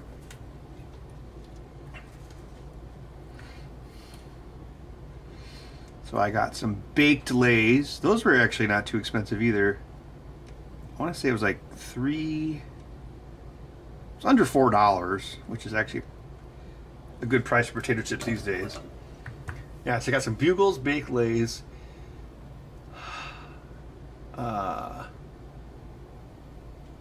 beef sticks, cat baking soda deodorizer, which is just baking soda. I don't know why I spend the money on it. What else did I get? Oh, you can buy peanut butter's kind of cheap there. Although it only has like the little jars like this, but they're like $3, which that's not bad.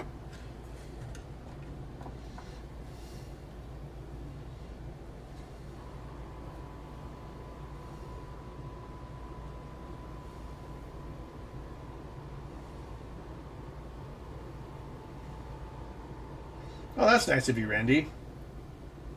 Blast processing. What do you avoid at Menards?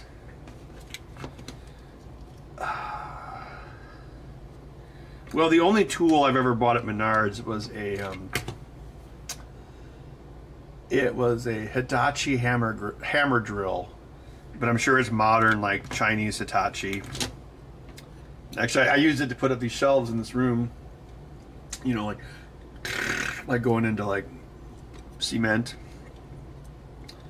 Because a lot of the tools at Menards are this crappy brand called Tool Shop, which is just, it's the same as Harbor Freight. Yeah, so I would never, aside from that one drill, yeah, I would ever like buy, because most of their brands are crap. Like they don't, like you can't buy a DeWalt at Menards.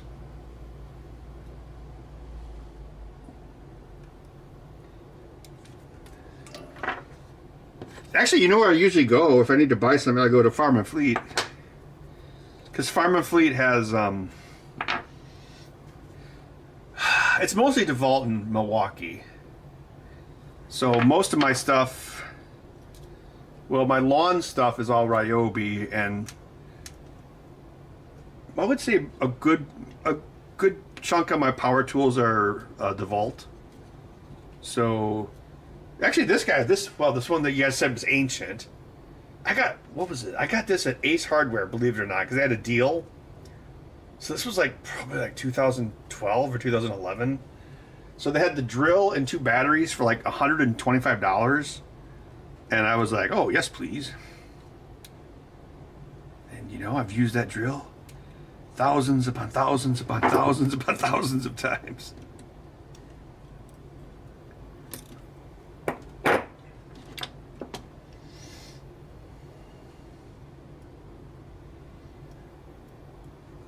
I think you're right, Matt. Oh, okay, Matt. I concede. You made me think of it. Menards has a fake brand called Bosch Stitch. I know this because I bought one of their air compressors. Because I had a Porter cable, but it needed some work, so I actually unloaded it at my garage sale last year. Menards had it was too crazy of a deal to pass up. They had a Bosch Stitch like pancake air compressor, however many gallons that is. It was a pancake air compressor, and then it came with a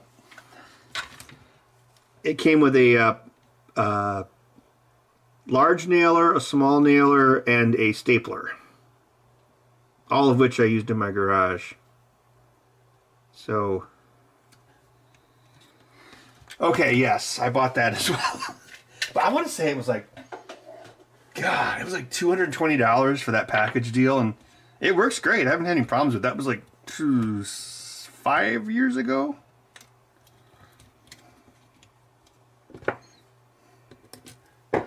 Gotta have an air compressor. Oh, okay. Bosch dish. Yeah, it's like everything's like orange. Oh, yeah, Gavin. I bought... yeah, and I got some... a box of... What's it called? Nestle Crunch Bunch or... Bunch of Crunch? It's like those, like... It's like Nestle Crunch, but it's like in little, like, chunks. So... I think it's called Bunch of Crunch. Because I'm sure you guys have noticed, like, if you... Like, candy has got insane inflation on it. But if you're at Menards, it's... Yeah, if you get, like, a box of Bunch and Crunch at Menards, it's probably... It costs probably what it would have cost at a gas station, like, in 2021. So... I think you can get, like, you can get a box for, like, $1.50, I want to say.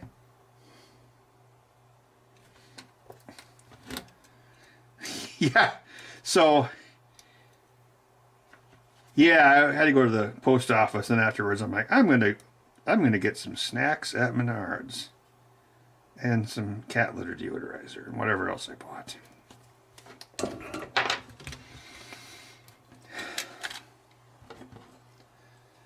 Yeah, Tool Shop is the amazing brand. I think I might have a Tool Shop hammer, but I swear I didn't buy it.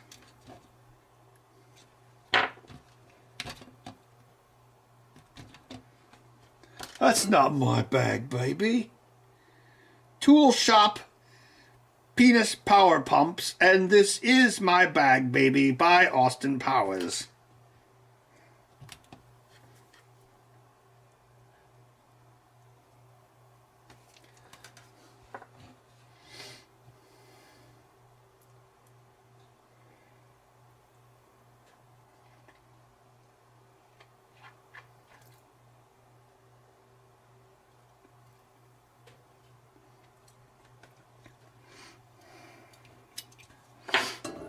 Might need my peepers for this one.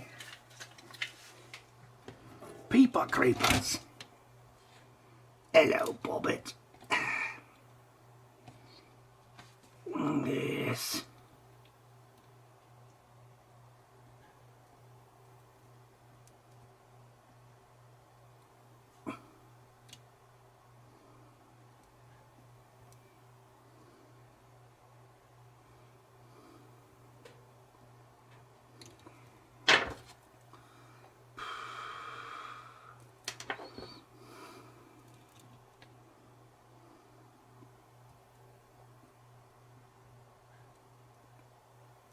Come on.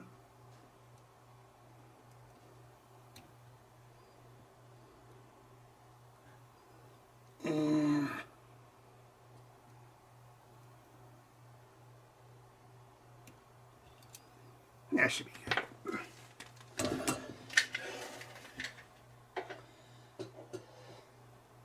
Yeah, look, here's a cat hidden. See? He's camouflaged. See? He fits perfectly.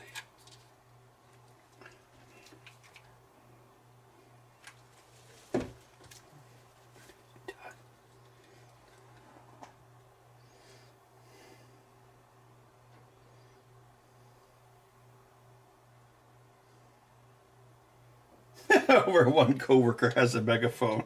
Yeah, it's just like the office. Attention, blue-collar workers. Michael's up on the roof and acting strange. Oh, my life. What's wrong, Michael? The pressures of my modern office have caused me to go into a depression. Depression? Isn't that just a fancy word for feeling really bummed out? Dwight, you ignorant slut. Over 30,000 people kill themselves over depression every year. Oh crap, YouTube's gonna have a harmful content warning.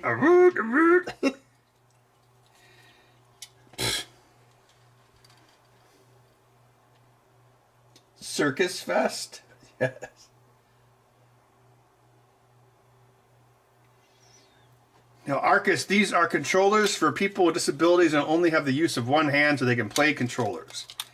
For some reason, well, my new thing is I build these every Monday night if I have orders. Lately, I have. It seems like the new meta just sound like a Call of Duty YouTuber is that it's probably economy reasons. It seems like tax return time is like the busy season now, not Christmas. So there'll probably be more doubleheader nights in the near future. Oh, although I got it, yeah, we got it. I got pinball at the beach this coming weekend, so I've got to do more code stuff. Just make sure we get everything, get all the I's and T's crossed.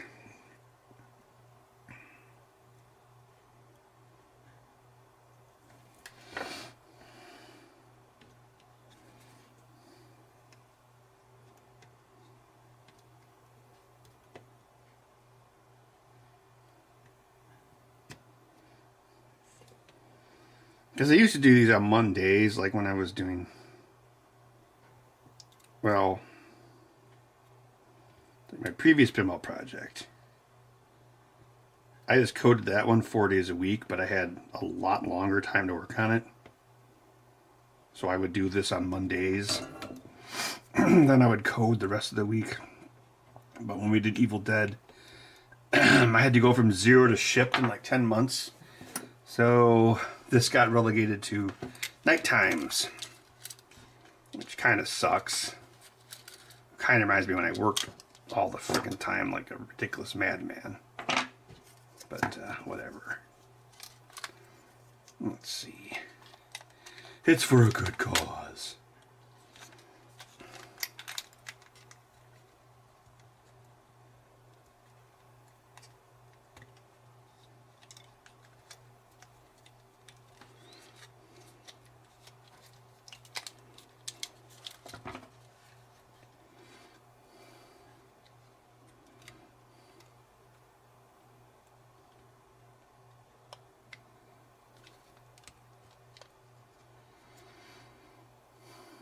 He's just randomly soldering controllers.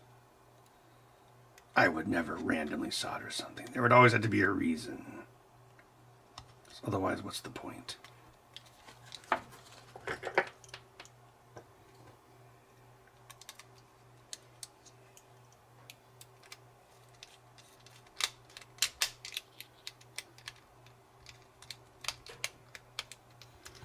Bud, are you being soothing? Bud was being a total asshole this morning. So I'm glad he's being soothing now. He was just crazy this morning.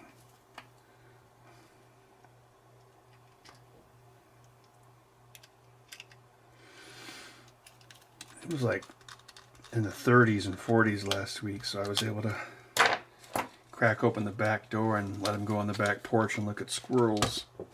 But even then, he doesn't really go out there that much. It's like, dude, it's got sunlight. It's got like three walls of windows. You can look at squirrels and, 270 degrees. And what more could you want?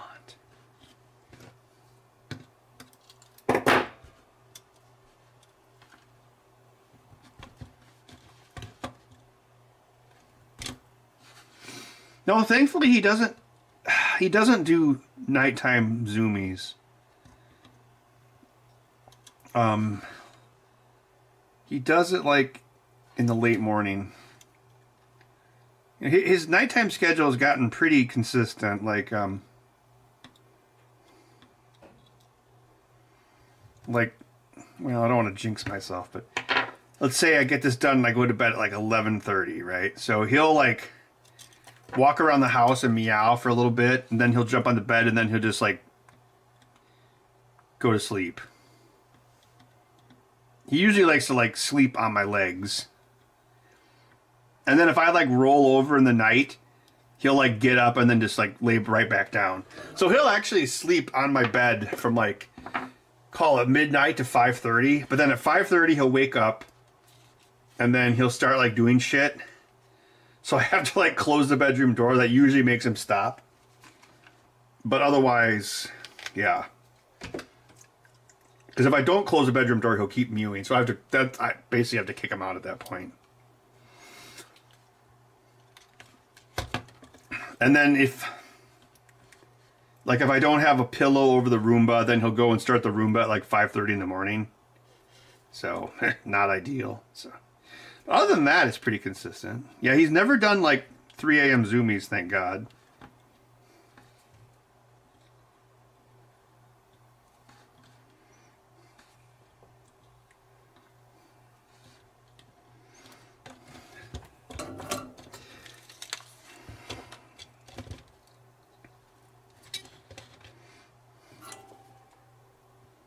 It's like, oh, I can work from home and be with my pets all day. And it's like, ugh. Usually by like noon, he like starts to behave and just be quiet. But like, yeah, usually like in the mornings, he's just a terror. Oh crap, I don't think I fed him tonight yet. Oops. I'll have to do that. Nah. Well, he's not whining, so he'll probably be okay. I think he's got enough fat.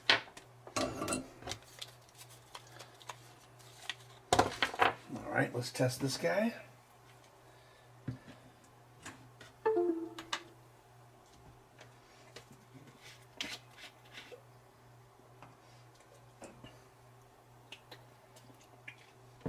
Oh yeah, yeah, they invited me on their podcast.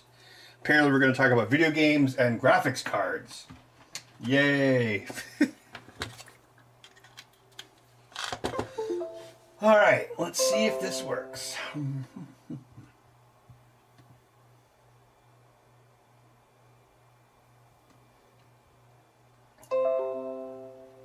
Device is ready to go. I don't know why it takes that long. And now we have the controller test menu from 1995. It hasn't changed in all that time, of course. Let's see. Up, down, left, right, left bumper, right bumper, L3, R3, trigger. Okay. So far, so good. Yeah, I can do this whole thing without using my multimeter or multimeter.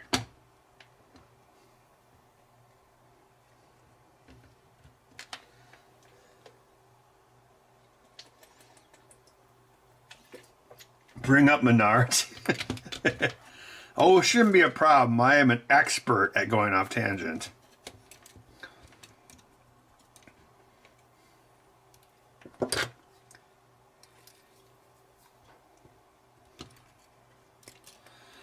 You see, it all comes down to Menards.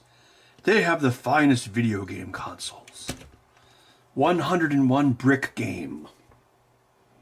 Only $2.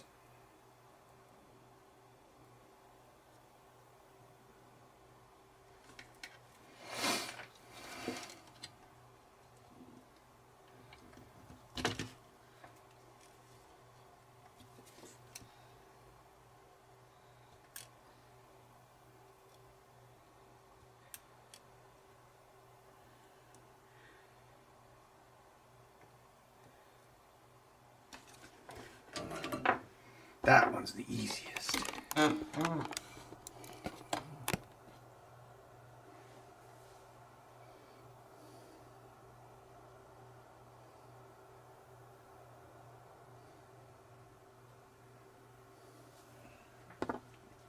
Well, the thing that sucks about it is if you use some of these old legacy dialogues, of which there's still quite a few, like font import, printer select, they look microscopic on a 4K monitor. Like when I had that Surface Book that I was using for this, that thing was like, God, that monitor was stupidly high resolution. It's like over 4K. So the 1995 controller test window looked very small on it. This laptop's only 1080, so it's much easier to see. Windows never does a very good job with scaling.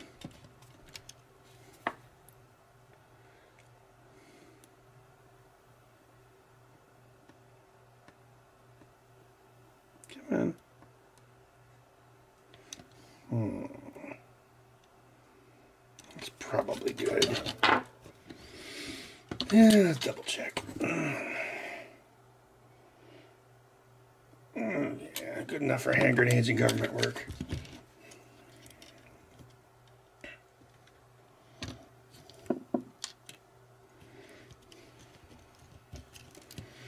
Yeah, you know what I've run across? I've run across this with that pinball stuff is, what is it? Microsoft, yeah, Windows doesn't care if files are capitalized or not, but Linux does. I've gotten in trouble with that a couple times.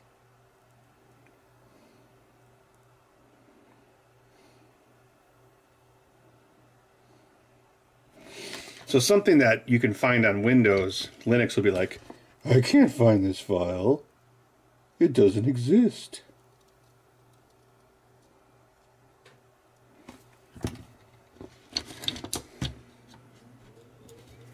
I wonder if they still have the 8.3 compatibility built into Windows. Oh wait, this is ground. All this talk about file names got me mixed up.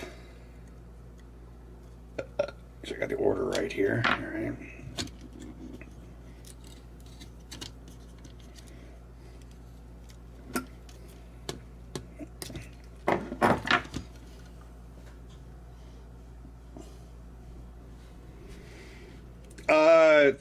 Yeah, Jennifer, the first one, it was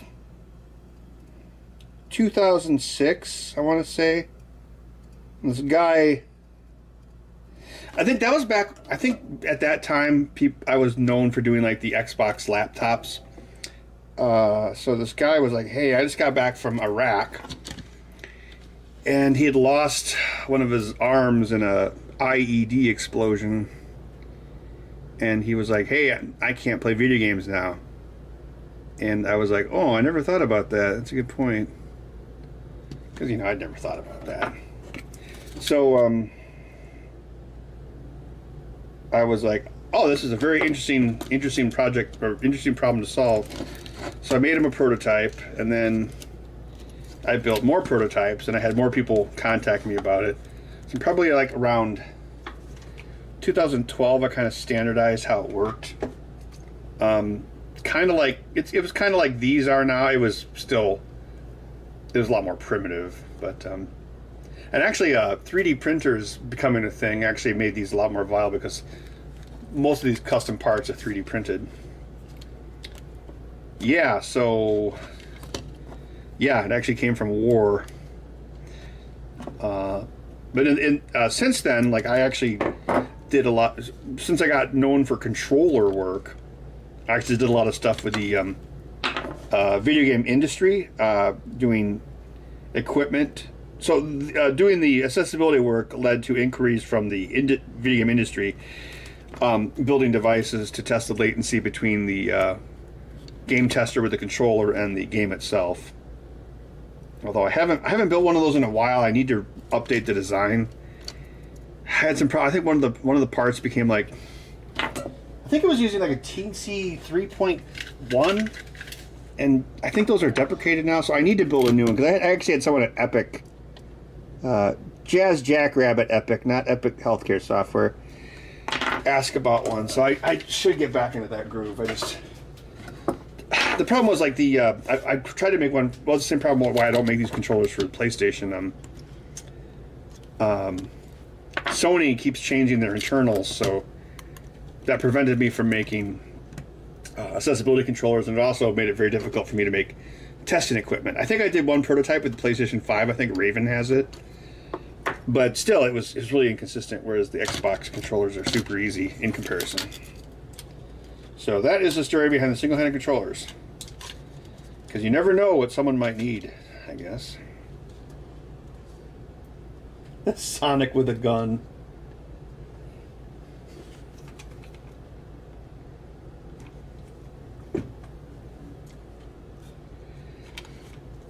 You know, a guy...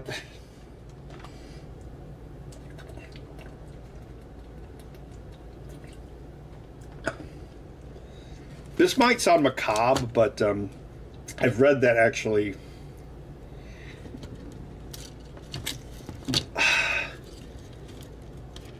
This is not in support of a war, but I guess a lot of that particular war actually led to a lot of progress with like Triage, because it was a very survivable war because there was so much infrastructure. And so injuries that would have killed soldiers like even 20 years prior suddenly became like more survivable. Because there actually were like tons of like amputations and whatnot with that. Well, by amputations I mean explosions, you know, with that war. And so it actually created way more disabled veterans, because in other wars they would have been just dead. But there was, you know, there was advancement in that, in like rapid triage. It's kind of like when they talk about, I don't know if it's because of that, but like when Jeremy Renner got run over with a snowmobile like 20 years ago, he would not have survived. So there's been a lot of advantage in triage just like in the last 20 years, and some people actually attribute that war to it. But war is still dumb. Oh, you know, a lot of inventions come out of it.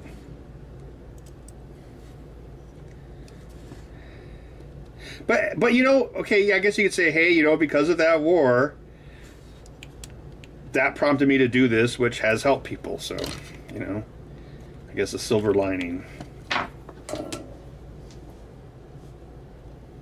No, thanks, Sean Smith.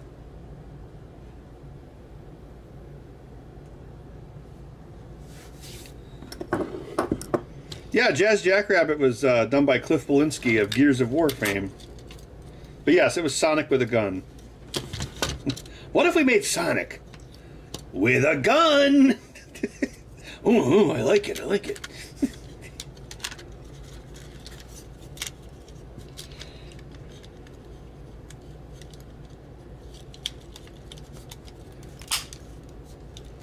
That sounded kind of crunchy. Let's change the view. All right.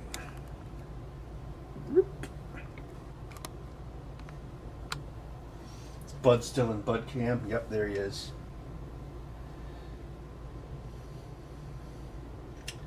I think Microsoft, I think they made a new accessibility controller. It looks like more modular or something. Cliffy B fell off a cliff. Oh yeah, he made that studio, and then they made... He's like, I know, I'm going to make an arena shooter that's not called Overwatch. What? It failed?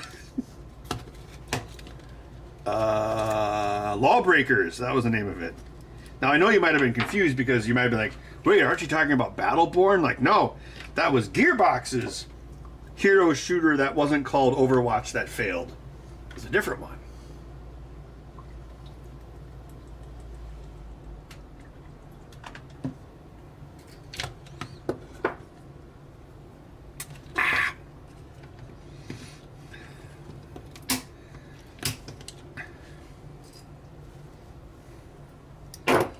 This water's tasting kind of stale.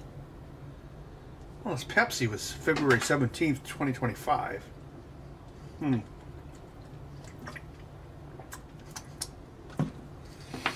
Yeah, still tastes a little gamey. But yeah, the design of this has been revised over the years. Like 10 years ago, they looked way worse, and there was like visible wires and visible hot glue, and so when I stopped doing my show, I was like, well, now I have more time. And, well, I worked on 2 projects right away. I worked on a better design for these controllers, which is, well, not exactly what you see here, but basically. And then I also made a new controller monitor. Actually, yeah, there's one. There's one right here, but it needs... Well, looks like this one's been savaged. But yeah, it's too complicated. I got to rebuild this one of these days.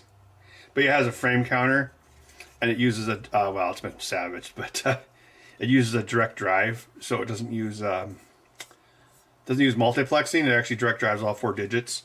That way you can film it at very high frame rates, and you can still read the digits. And it's a frame counter.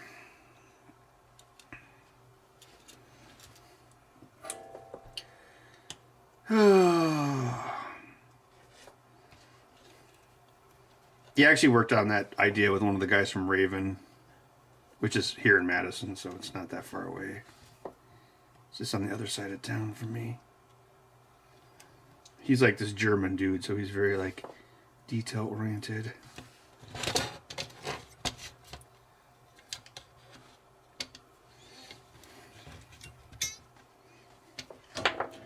Yeah, like that Concord game that they said cost Sony $1 zillion. It's like, yeah, like you already had Lawbreakers that failed, then you had Battleborn that failed. So it's just going to fail. Like there's only... there's like X amount of demand for like live service games. And so I think you have like, yeah, you have like Fortnite, Apex Legends, Call of Duty Warzone, and kind of get saturated. And then you have, well, you know, those aren't hero shooters, but yeah, you had, Sony could have shut down Concord after Battleborn and Lawbreakers failed, but they're like, let's just keep making it. Obviously, you know, we're going to be the next, Overwatch.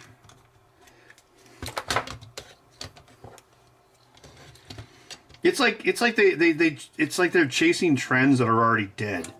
And by the time they get the trend out, like when EA tried to make their own Destiny with Anthem, it's like by the time they got it out the door, nobody cared anymore. Like anyone that cared was playing Destiny.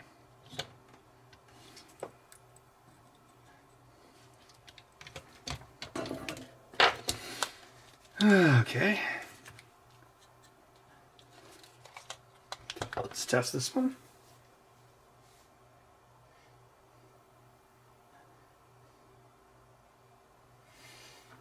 Diego, the reason I stopped doing it was because the schedule got really overwhelming. Like we were having to make an episode every week, and it just became very creatively exhausting. So after a certain amount of time, I was like, I've had enough. That was pretty much it. And, you know, the production would have really been, like,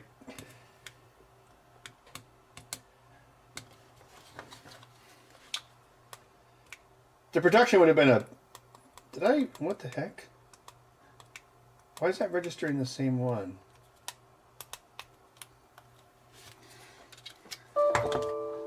The production would have been like a complete pain in the ass during COVID. So I definitely am glad I was done before that. Because they were like so anal about, oh, we must have an episode every week. Well, what about taking a week off for Christmas? Well, film 2 episodes and then you can take a week off for Christmas. You know, it was always like that. So, like, to have to deal with like a COVID shutdown and then like restrictions and stuff, that would have been a huge pain in the butt. So I'm glad I was done by then. Oh, the first Gulf War? Yeah. That makes sense too. Well, we heard about that when we actually visited Walter Reed, probably like 2009. It was around the time of the scandal, and that's when I actually learned about a lot of the triage stuff. And I don't think the doctor was trying to be political about it, because I'm pretty sure doctors didn't support the Iraq War at that point. But about how all the infrastructure made it the most survivable war in history. But yeah, that kind of stuff has really advanced quite a bit in the recent times. Well, the first Gulf War wasn't even that long. I mean, God, everyone that got killed in that was friendly fire, remember? Alright, so we gotta get the secondary thing. Man, I remember when that was on TV. Like, that was like what really put CNN on the map. They had like 24/7 coverage of the Gulf War. Yeah.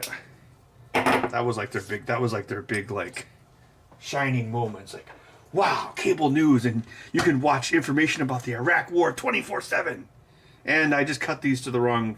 God damn it! It's all Walter Cronkite's fault.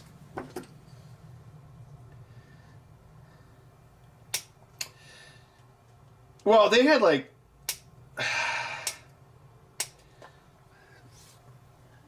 Iraq War, or whatever it's called, they had like entire cities that they built like these artificial bases. Like what was it called? Like Anaconda. So they're almost like malls, and they had like Pizza Huts in them. I mean, it was just a, well, you know, it was just a big infrastructure dick wagging contest. But the thing is, a lot of the people like when I mentioned triage, it's like they wouldn't perform a major surgery on you like in the field in Iraq. They would triage you to be stable, and then they'd fly you to Germany. That's what happened most of the time in the second Gulf War.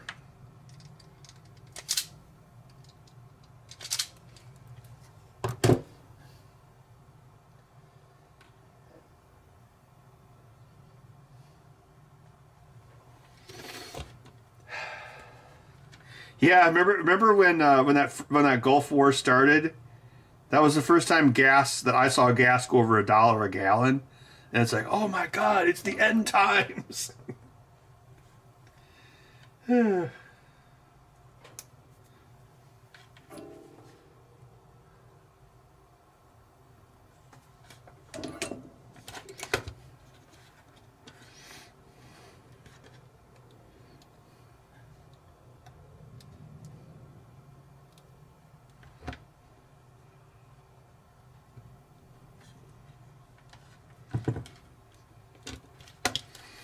I watched that Battleship movie with Rihanna and Leslie Nielsen, Liam Neeson.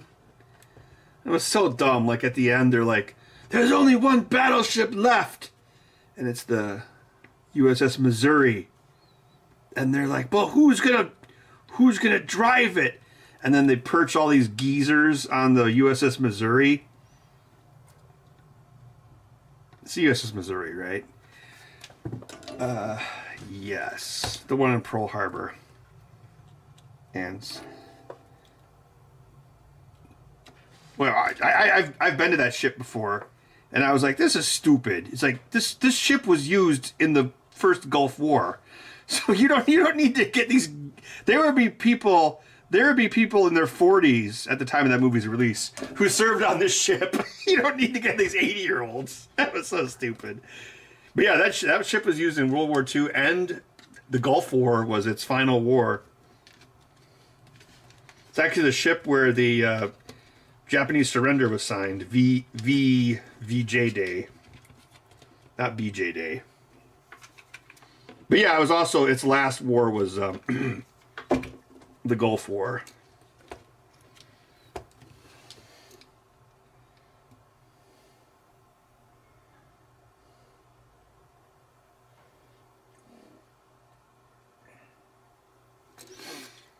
Yeah, Maker's we were talking about Starlink earlier, and I mentioned that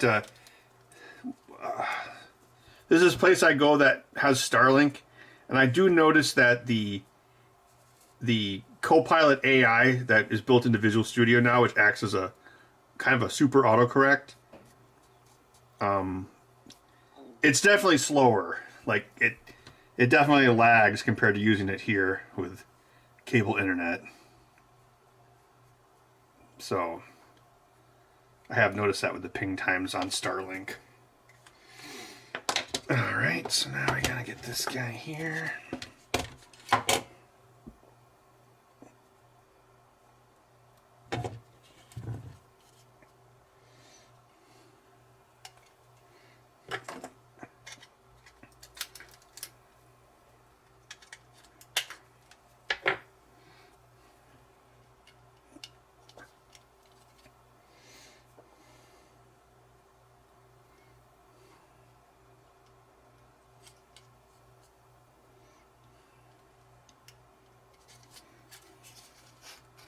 Yep, it was all your fault. Oh god, geez, yeah, I remember driving home from work on 9/11, and there was this huge line of cars at one of the gas stations, and so I just went in and got a 12-pack of beer. But yeah, it was like, oh, is this what the 70s look like? Yeah, I got a 12-pack of beer, got drunk, and watched The Mummy. The one with Brendan Fraser. That was how I coped with 9/11. I still think I'm still processing 9/11. Oh, my fingernails are growing back a little bit. I still watch that movie every so often. Like, if my sister visits, we either watch that or Temple of Doom. Because everyone knows The Mummy is the last best Indiana Jones movie ever made.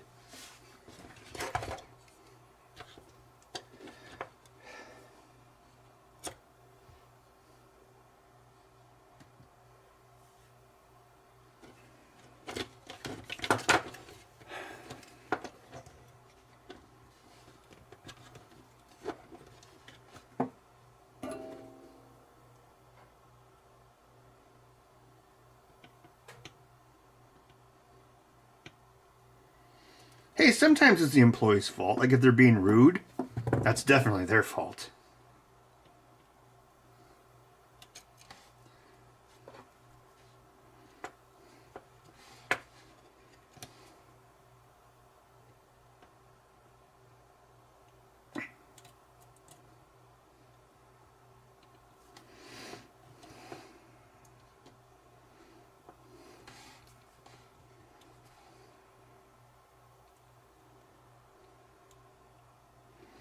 I don't know if that guy's still in chat. Did we get a date on that Starlink deorbit?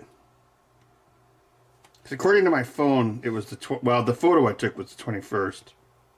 I guess I could Google it, but I literally have my hands full.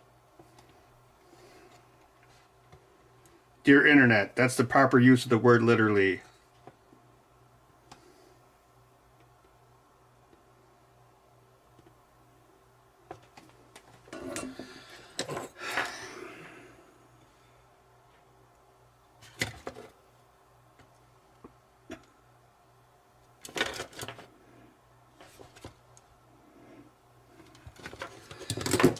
Should work. Reload. 5 million terrorists in the world. I'll kill one with feet smaller than my grandmother.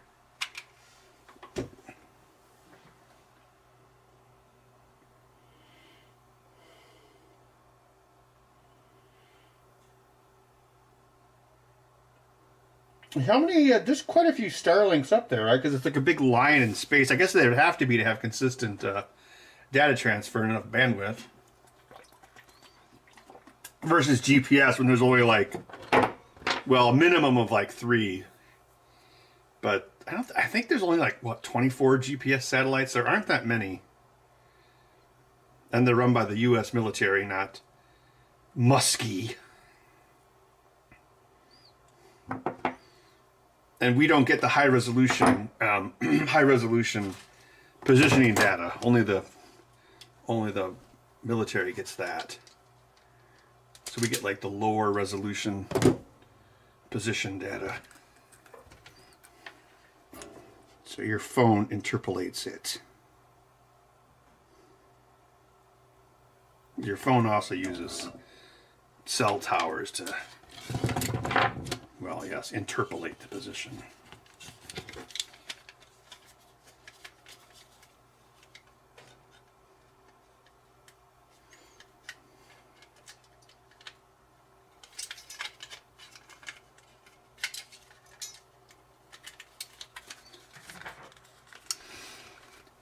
What time is it? 9:42. So it's 2 hours, 42 minutes. T minus.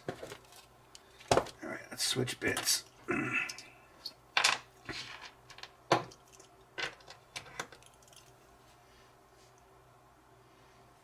Later, Diego.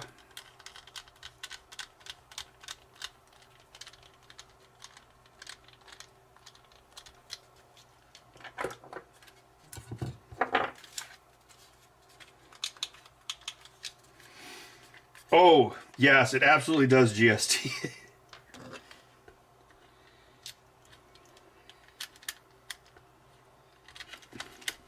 I've actually had at least 2 situations, because one of them just happened this weekend.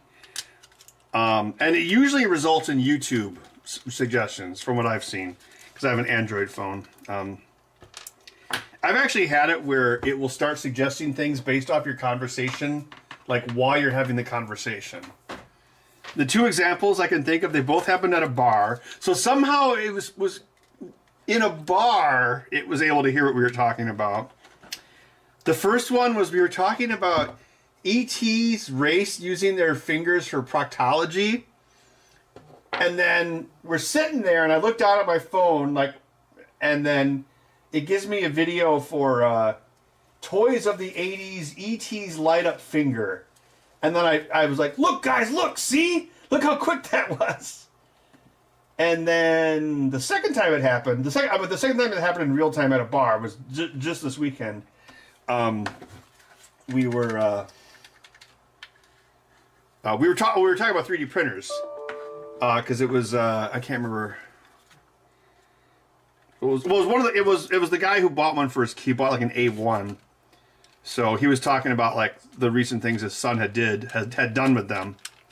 So we were talking about kids and 3D printers, and then my phone, and then I looked down and YouTube has like best introductory 3D printer for kids, and it's like this like little rinky dink tiny thing. I think it was like a Kickstarter, and I was like, son of a bitch. So it absolutely 100% happens. Conspiracy fact. Actually, it's not a conspiracy. Like, if you dig down in like the settings, they have some fancy name for it. It's like a tailored advertisement, but yes, it absolutely happens. All right.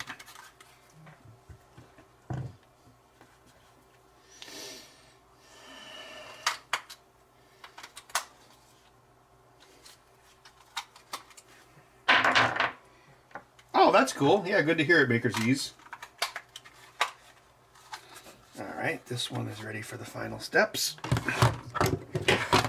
Let's continue to do these in parallel. Oh, man, I gotta go to the bathroom. All right, I think I can make it. I'll get through this step and then I'll go to the bathroom. Maybe I'll get a beer. I don't know. I think I have a couple left.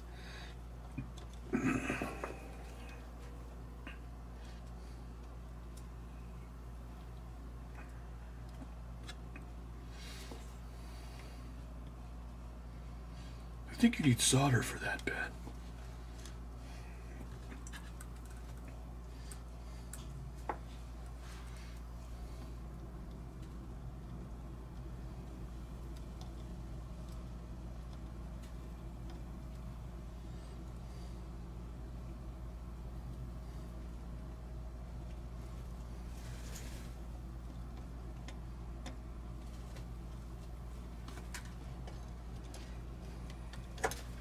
Wouldn't heart disease be heart failure?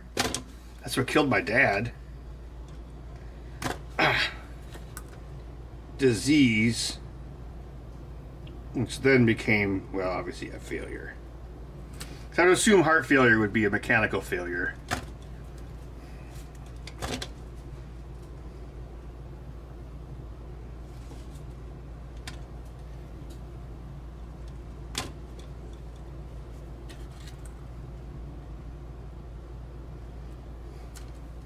Hey, remember that story about like the radio station that had a hold your Wii for a Wii contest? And some lady died holding her bladder trying to win a Nintendo Wii? It's not that great.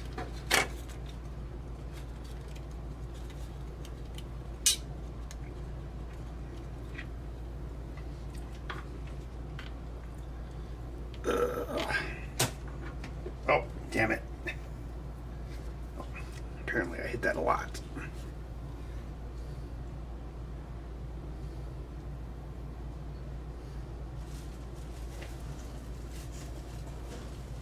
Uh-oh, the monster is awakening. Are you a monster, bud?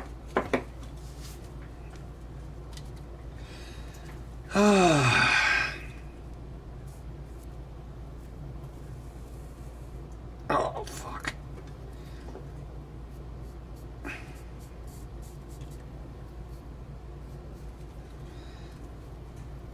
Oh, Jiminy Christmas. Alright, I'm gonna have to use the Irish toilet.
What is it, bud?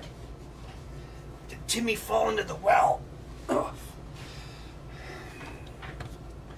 Ah, I feel much better.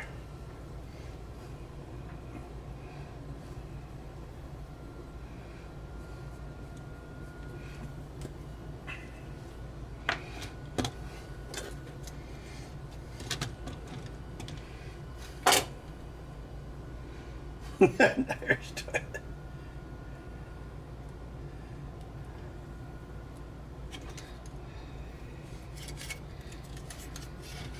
Oh, an Irish bathroom is a crappy bathroom you have in your basement so that when your husband gets home from the coal mine, he doesn't mess up your nice bathroom.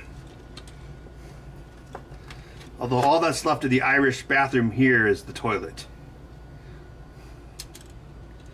I guess I could, well, no, I'm not going to rebuild it.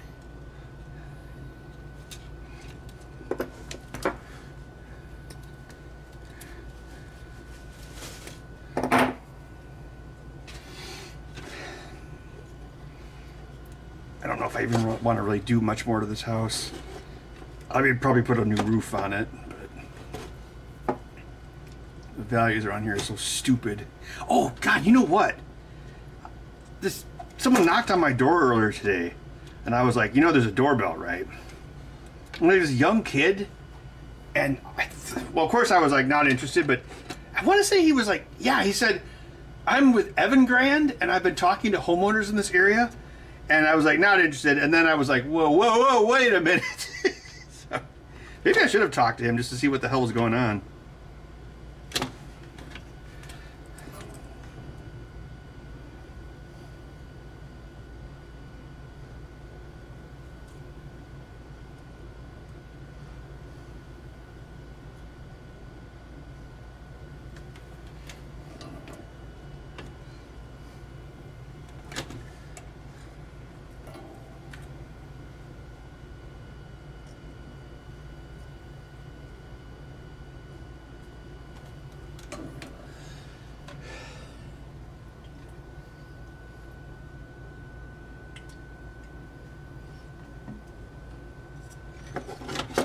No, that was the point of, yeah, it was a dirty bathroom for like the factory worker husband to use.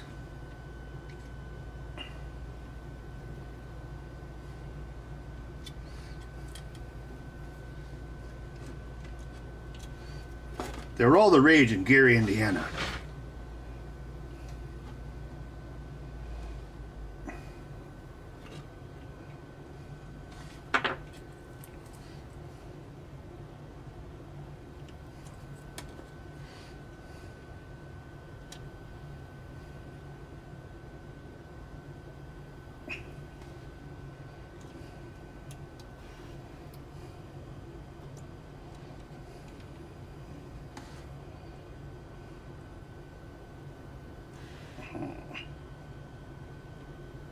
stripped wire is kind of needlessly long and bare. Protector from what? Bears?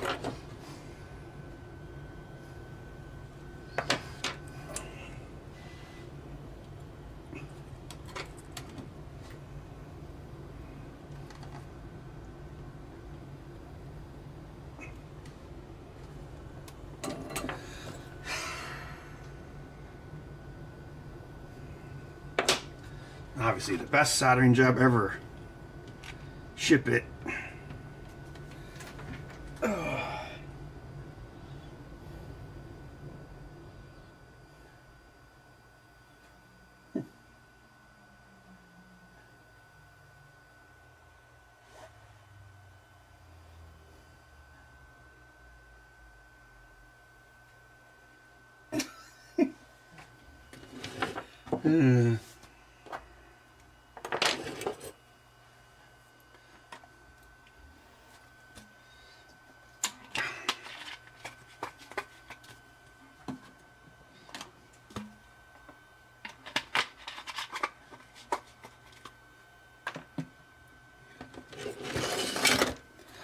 Home stretch.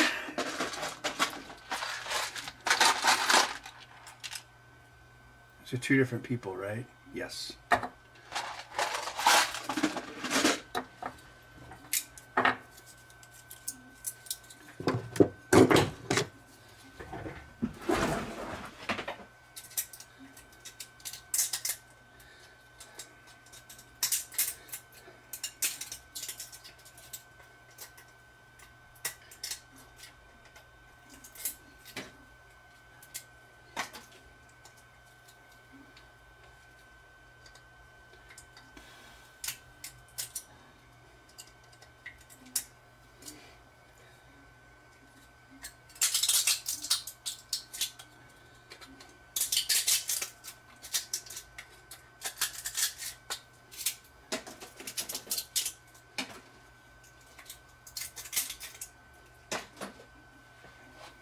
Clean as a preacher's sheets.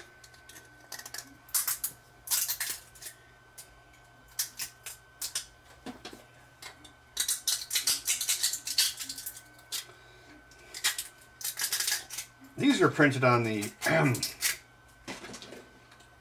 Ender 3 V3CE XEYZ as well.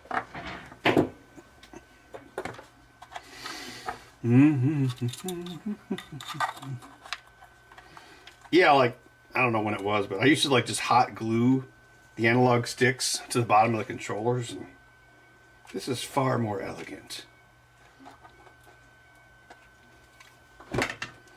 I mean, there's still hot glue involved, but that's just to hold it in place before I put the screws in. Oh, a mewing mew mucker! Are you a mewing mew mucker?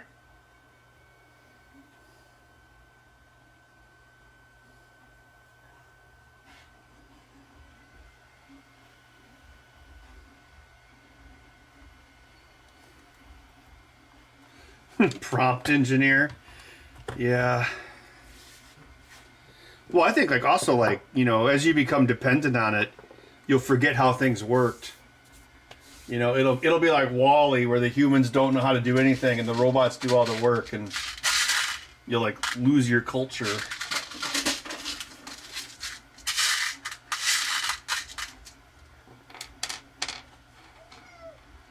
Or like the movie Idiocracy, if it had, you know, what was it from the Time Machine? The Mordocks or the Morlocks? Like the underground society that actually made everything run. It was like the missing part of Idiocracy. But yeah, like...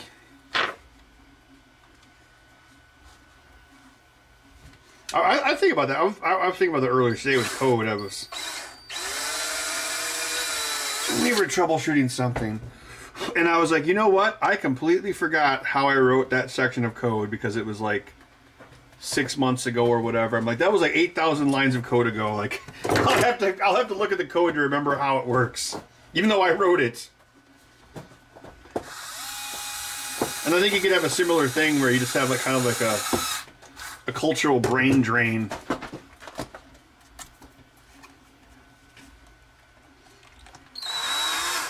It's like at some point in time, someone built the pyramids, but who knows how? And now we look at it and like it definitely happened, but you know, it's lost. You know, it's like a lost language. Because yeah, you know, like Egyptian was a lost. Well, I mean, hieroglyphics were a lost language for what? 2 millennia until they found the Rosetta Stone.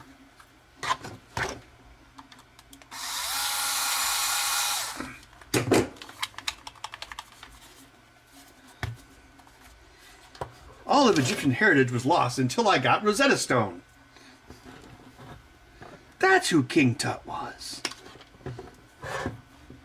Yeah, the Rosetta Stone wasn't even found until like what, the 1840s? So he had all those centuries.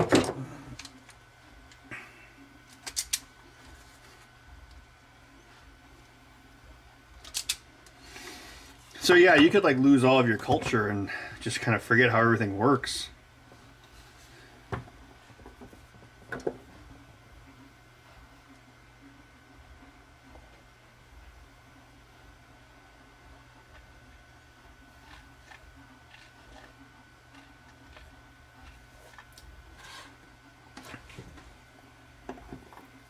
Oh, damn it.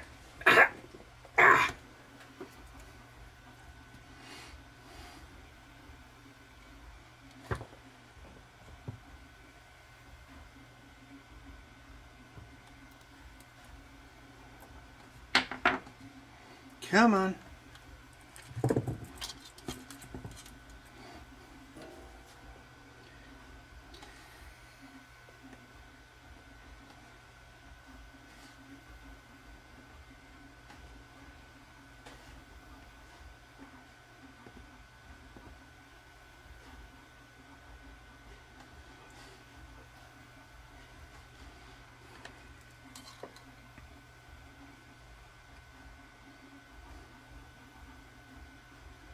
Bud, where are you now?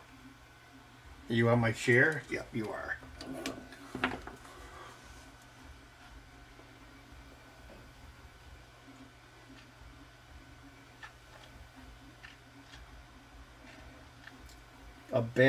Can you do bad movie nights on YouTube?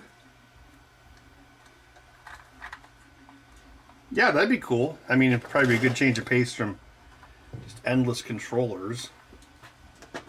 Although, somebody's got to build them. Let's see.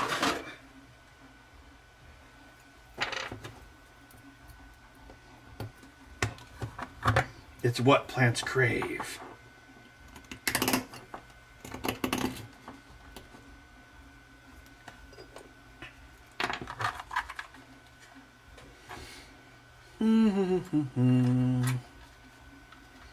Okay, we need 4 analog cap screws.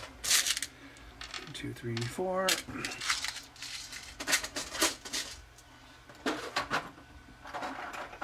Everyone streams separately, but we share a chat.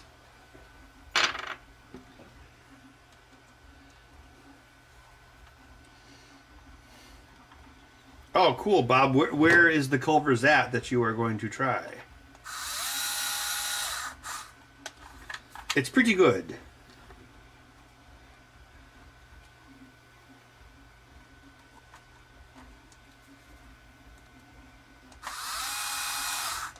Yeah, the Norwegian cod fish sandwich is also really good. Kind of expensive. Well, everything's expensive. But these Culver's is still good quality food. Oh, they got them in Georgia now? Probably does pretty well because it's actually open on Sunday. Unlike Chick-fil-A. All right. Pot adjustment.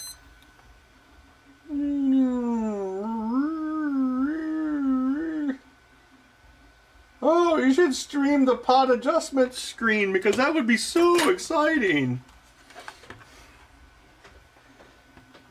down, left, right. Okay.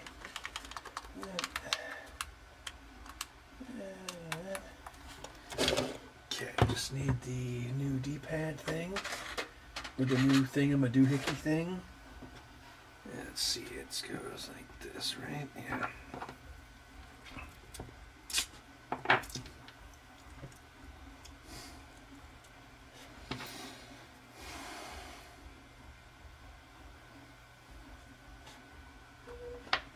What is it?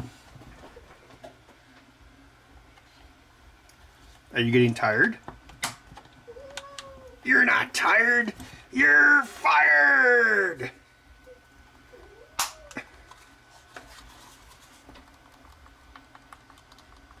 Oh yeah. Clicky D-pad.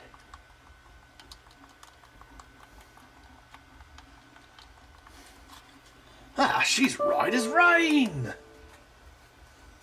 All right, one left. Let's get this done. We're at 3 hours and counting. That's not too bad. Unless something horrible goes wrong. Horribly goes wrong. Dr. Horrible sing-along blog long horribly go along. .com.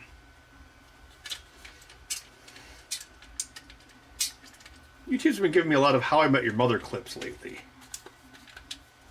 I did watch that show. That was probably the last network sitcom I watched. That or, well, of course, The Office. So How I Met Your Mother ended before that, didn't it? Can't remember. It's been a long time.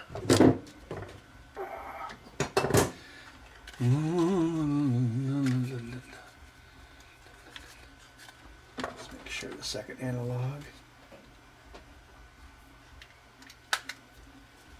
I read ADLI as I thought it was the Anti-Defamation League.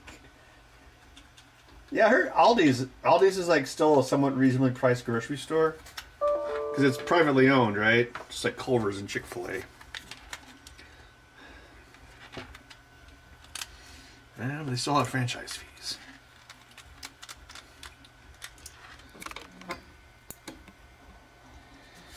I don't know if it's a religious aspect, but whenever I go to, well, I don't go there that often, but when I've gone to Chick-fil-A, everyone, it's like a movie about Mormons. Everyone's like, hello, welcome, ooh, blah, blah, blah. It's like, what the hell's going on? It's like I'm in a simulation. Inside a simulation. Inside a simulation.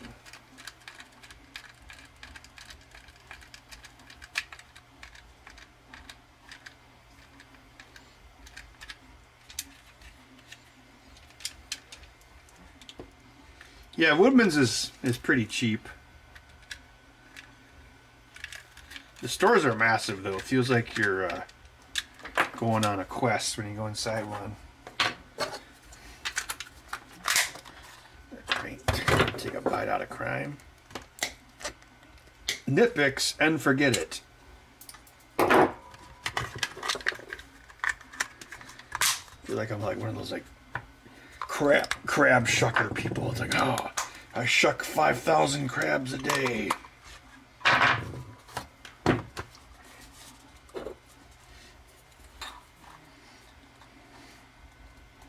that is how I met your mother.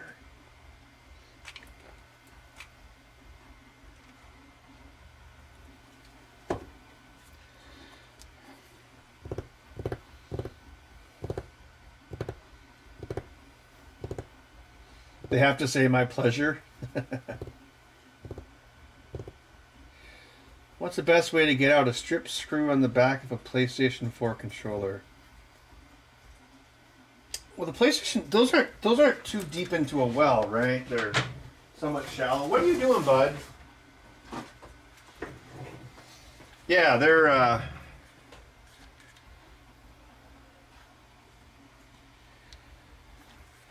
I would say if you have like an iFixit kit or something like this, if you put in like a slightly weird, like a square bit or something, you might be able to cram it in there. Just push really hard and turn it very slowly and it might come out. I mean, if the, if a screw is exposed, obviously then what you do is you just take a Dremel and you make a slit in it, but obviously you can't do that with what we just described.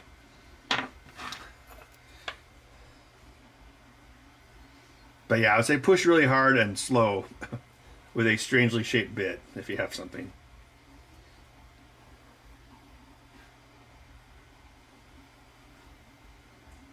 Well, that would work, Gavin, but then you would destroy the screw hole.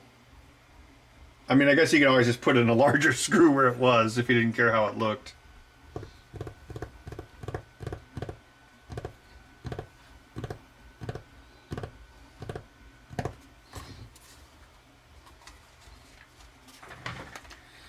What don't you find in my life? What's in the way? Ah! I do need to order more springs. More springs. To go through my screw collection and see what other things I'm low on, and then just order them from McMaster Carr. I think I'm still pretty good on screws. I have lots of screws, but not... Well, I mean, I've got lots of springs too, but not like specific springs. I wonder if it'd be cheaper to buy a bunch of pens in order, because those springs are expensive. Like a McMaster Carr, they're like $1.29 or something.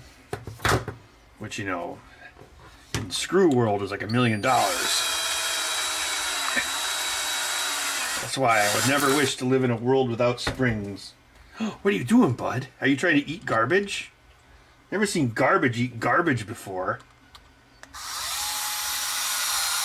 Only 80s kids will get this reference. Bud, do you want me to put you on the operating table? Oh, yes, please do that. Obviously, this is what you want. Oh, are you having fun trying to eat hot glue? We're going to have to perform a hot glueosectomy on you. All right. Stat. Yes, we need to get at the belly of the beast.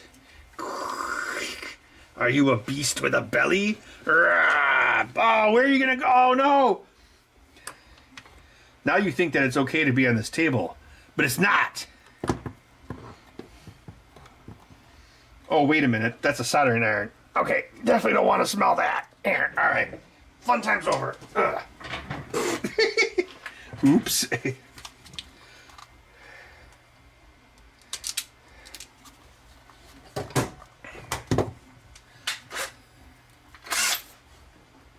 What are you trying to eat? That's like hot glue. Oh, who am I kidding? I've chewed on it before.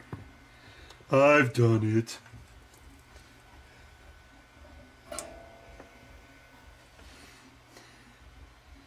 Yeah, that was kind of weird when he beats up that guy and then like damages the diner. Even though he pays for the damage. That's still kind of weird. Yes, it's kind of like how in Batman 1989, Batman kills 3 people. Batman would never kill people.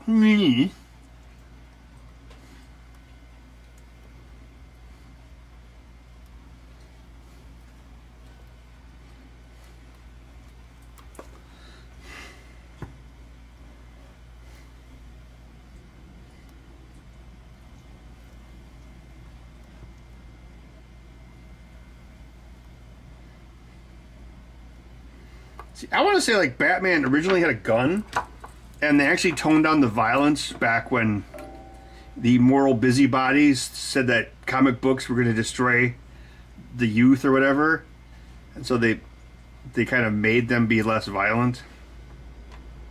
Bud, that's my soldering iron. You can't grab that wire. You aren't helping at all. In fact, you're doing the opposite. You're hindering. You are the Hinderberg. You are the Hinderberg of the Bilderberg group.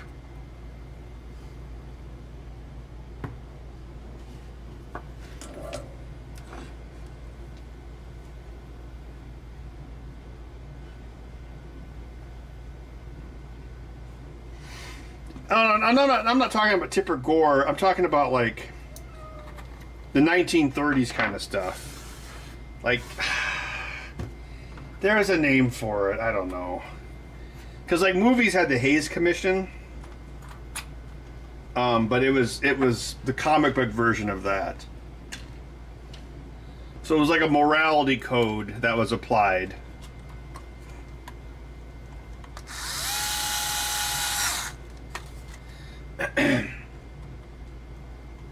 Hello, Zeta Cod.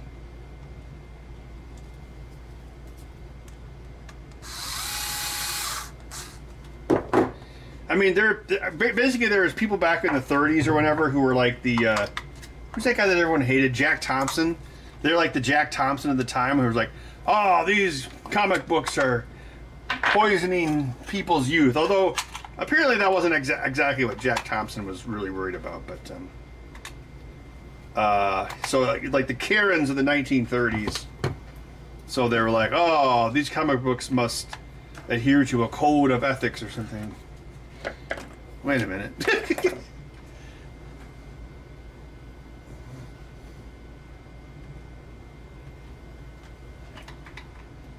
Come on, update. Come on, let's go. There we go. Oh yeah, like this thing that draws the joystick, it doesn't actually erase the screen. So if you move the crosshair fast enough, it doesn't undraw the old one. Very cool.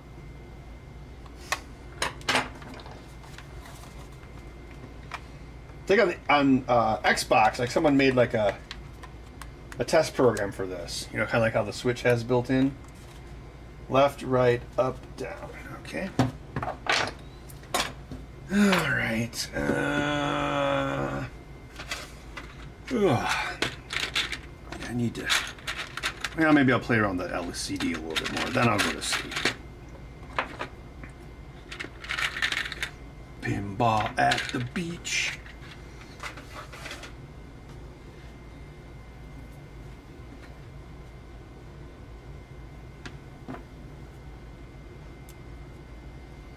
Still can't believe how well Evil Dead did. It's kind of funny because it actually, well, I mean, it's not like it was my decision, but we talked about it in the past, and I know like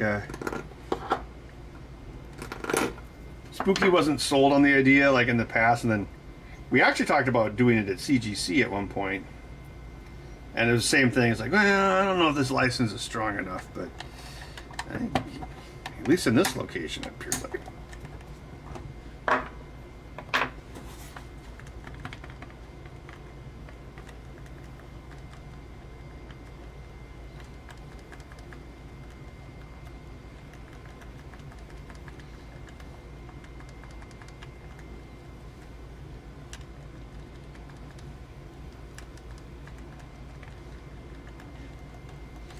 Did notice one negative with these, you can pull them like this. So I should probably add one more flange if I can.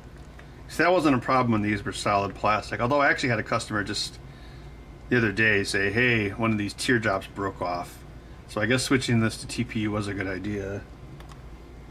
Come on.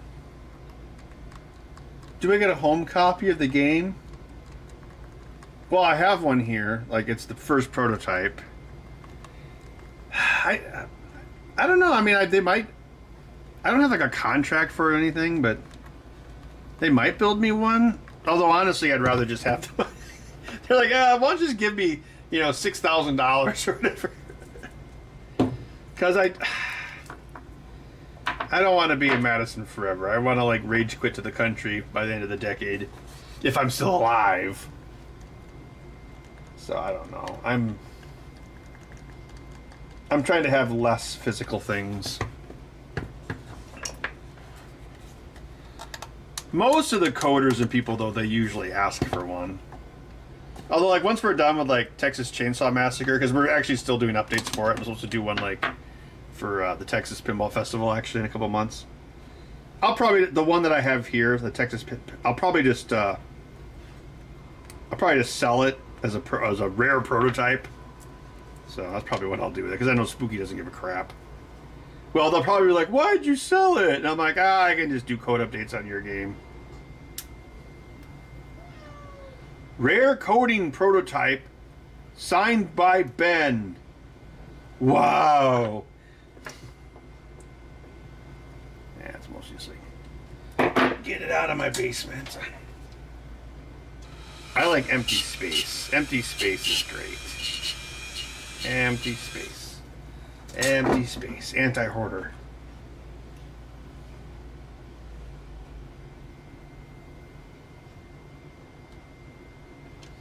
8-Bit Murray gets one and makes a video of it.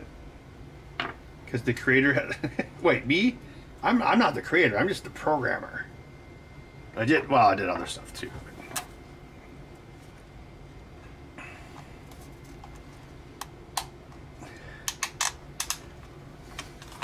Like, I guess I could do a lot. Well, I'm not...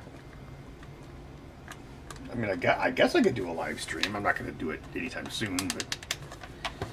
I don't have all the fancy because usually they have like 4 different cameras when they do that stuff.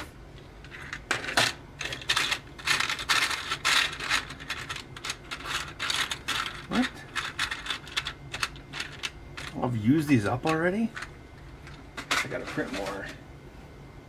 Oh, you did? Wait, doesn't Lloyd still have it? I thought he did. Wait, where'd that go? What in the poop?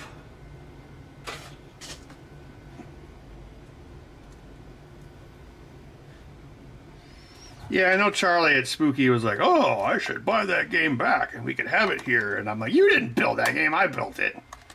It's like, that's not part of your Hall of Armors. That's me, baby.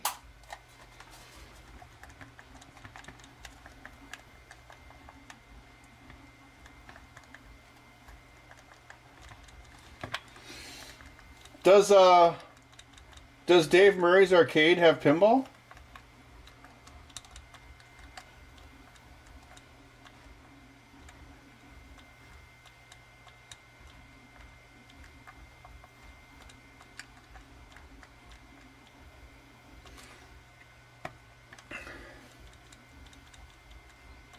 You know, like, I think Lloyd did like a fundraiser and he had some extra money and he asked me if he could buy that as a special item, and I'm like, sure, why not? Because,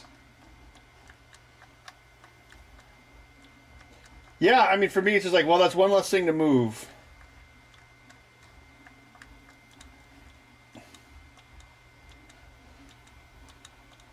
And I guess, it was quite the invention at the time, but it's so primitive now. Like, the home brews that people make now are like so much... They look like they come from a factory. It's so much better than that game was. It's kind of like the portable stuff. Like, I did that portable stuff first, but other people have done much, much better work than me since then. So, for me, it's like, whatever. Yeah, I don't have an America's Most Haunted either.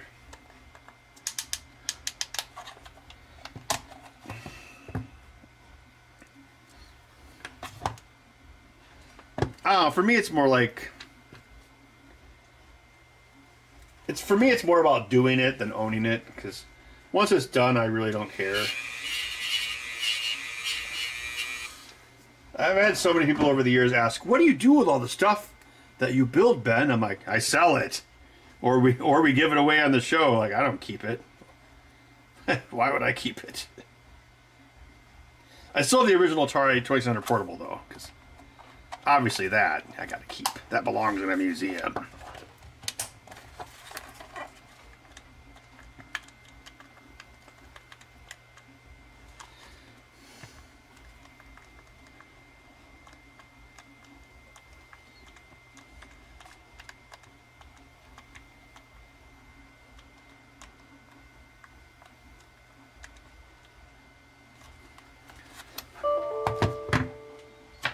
This is how we say goodbye in Germany, Dr. Jones. I like the Austrian way better. So did I. Did I mention I slept with her? Yeah, Dad, like 10 times. You know, you may be Harrison Ford, but I'm Sean Connery.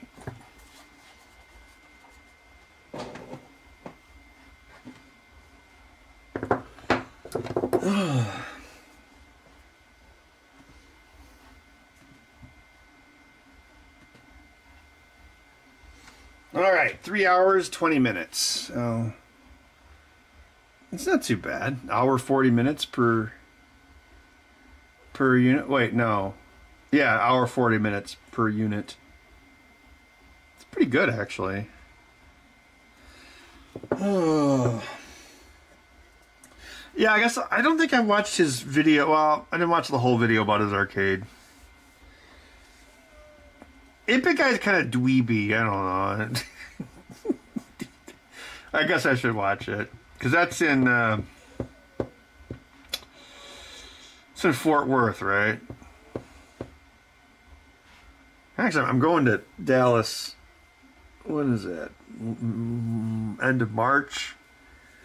Of course, Fort Worth is a long way from Dallas. It's a huge... It's like the Los Angeles of Texas. Yeah, it really is. Well, no, it's not that big. All right, bud, we're gonna go upstairs here in just a minute. Oh, are you on another table you're not supposed to be on? Come here. Come here, bud. Jump. Jump. Oh, look how big you are. Are you the biggest cat in the world? Oh, you got a greasy butterscotch stripe on your back, which connects all of your nerves and wiring, which is used to make a cat.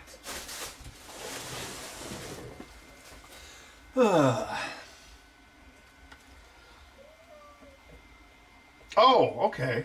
Oh man, that's still probably a long... Because the pinball thing is in Frisco, so that's like the north side of Dallas.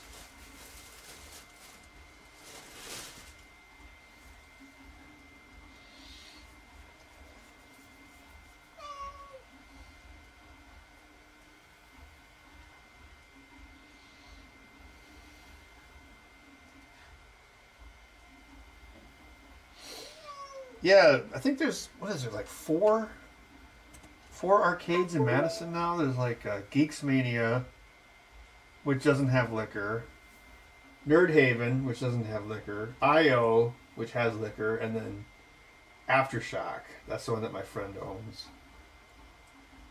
But then a lot of the pinballs are operated by a company that another friend of mine owns, so yeah.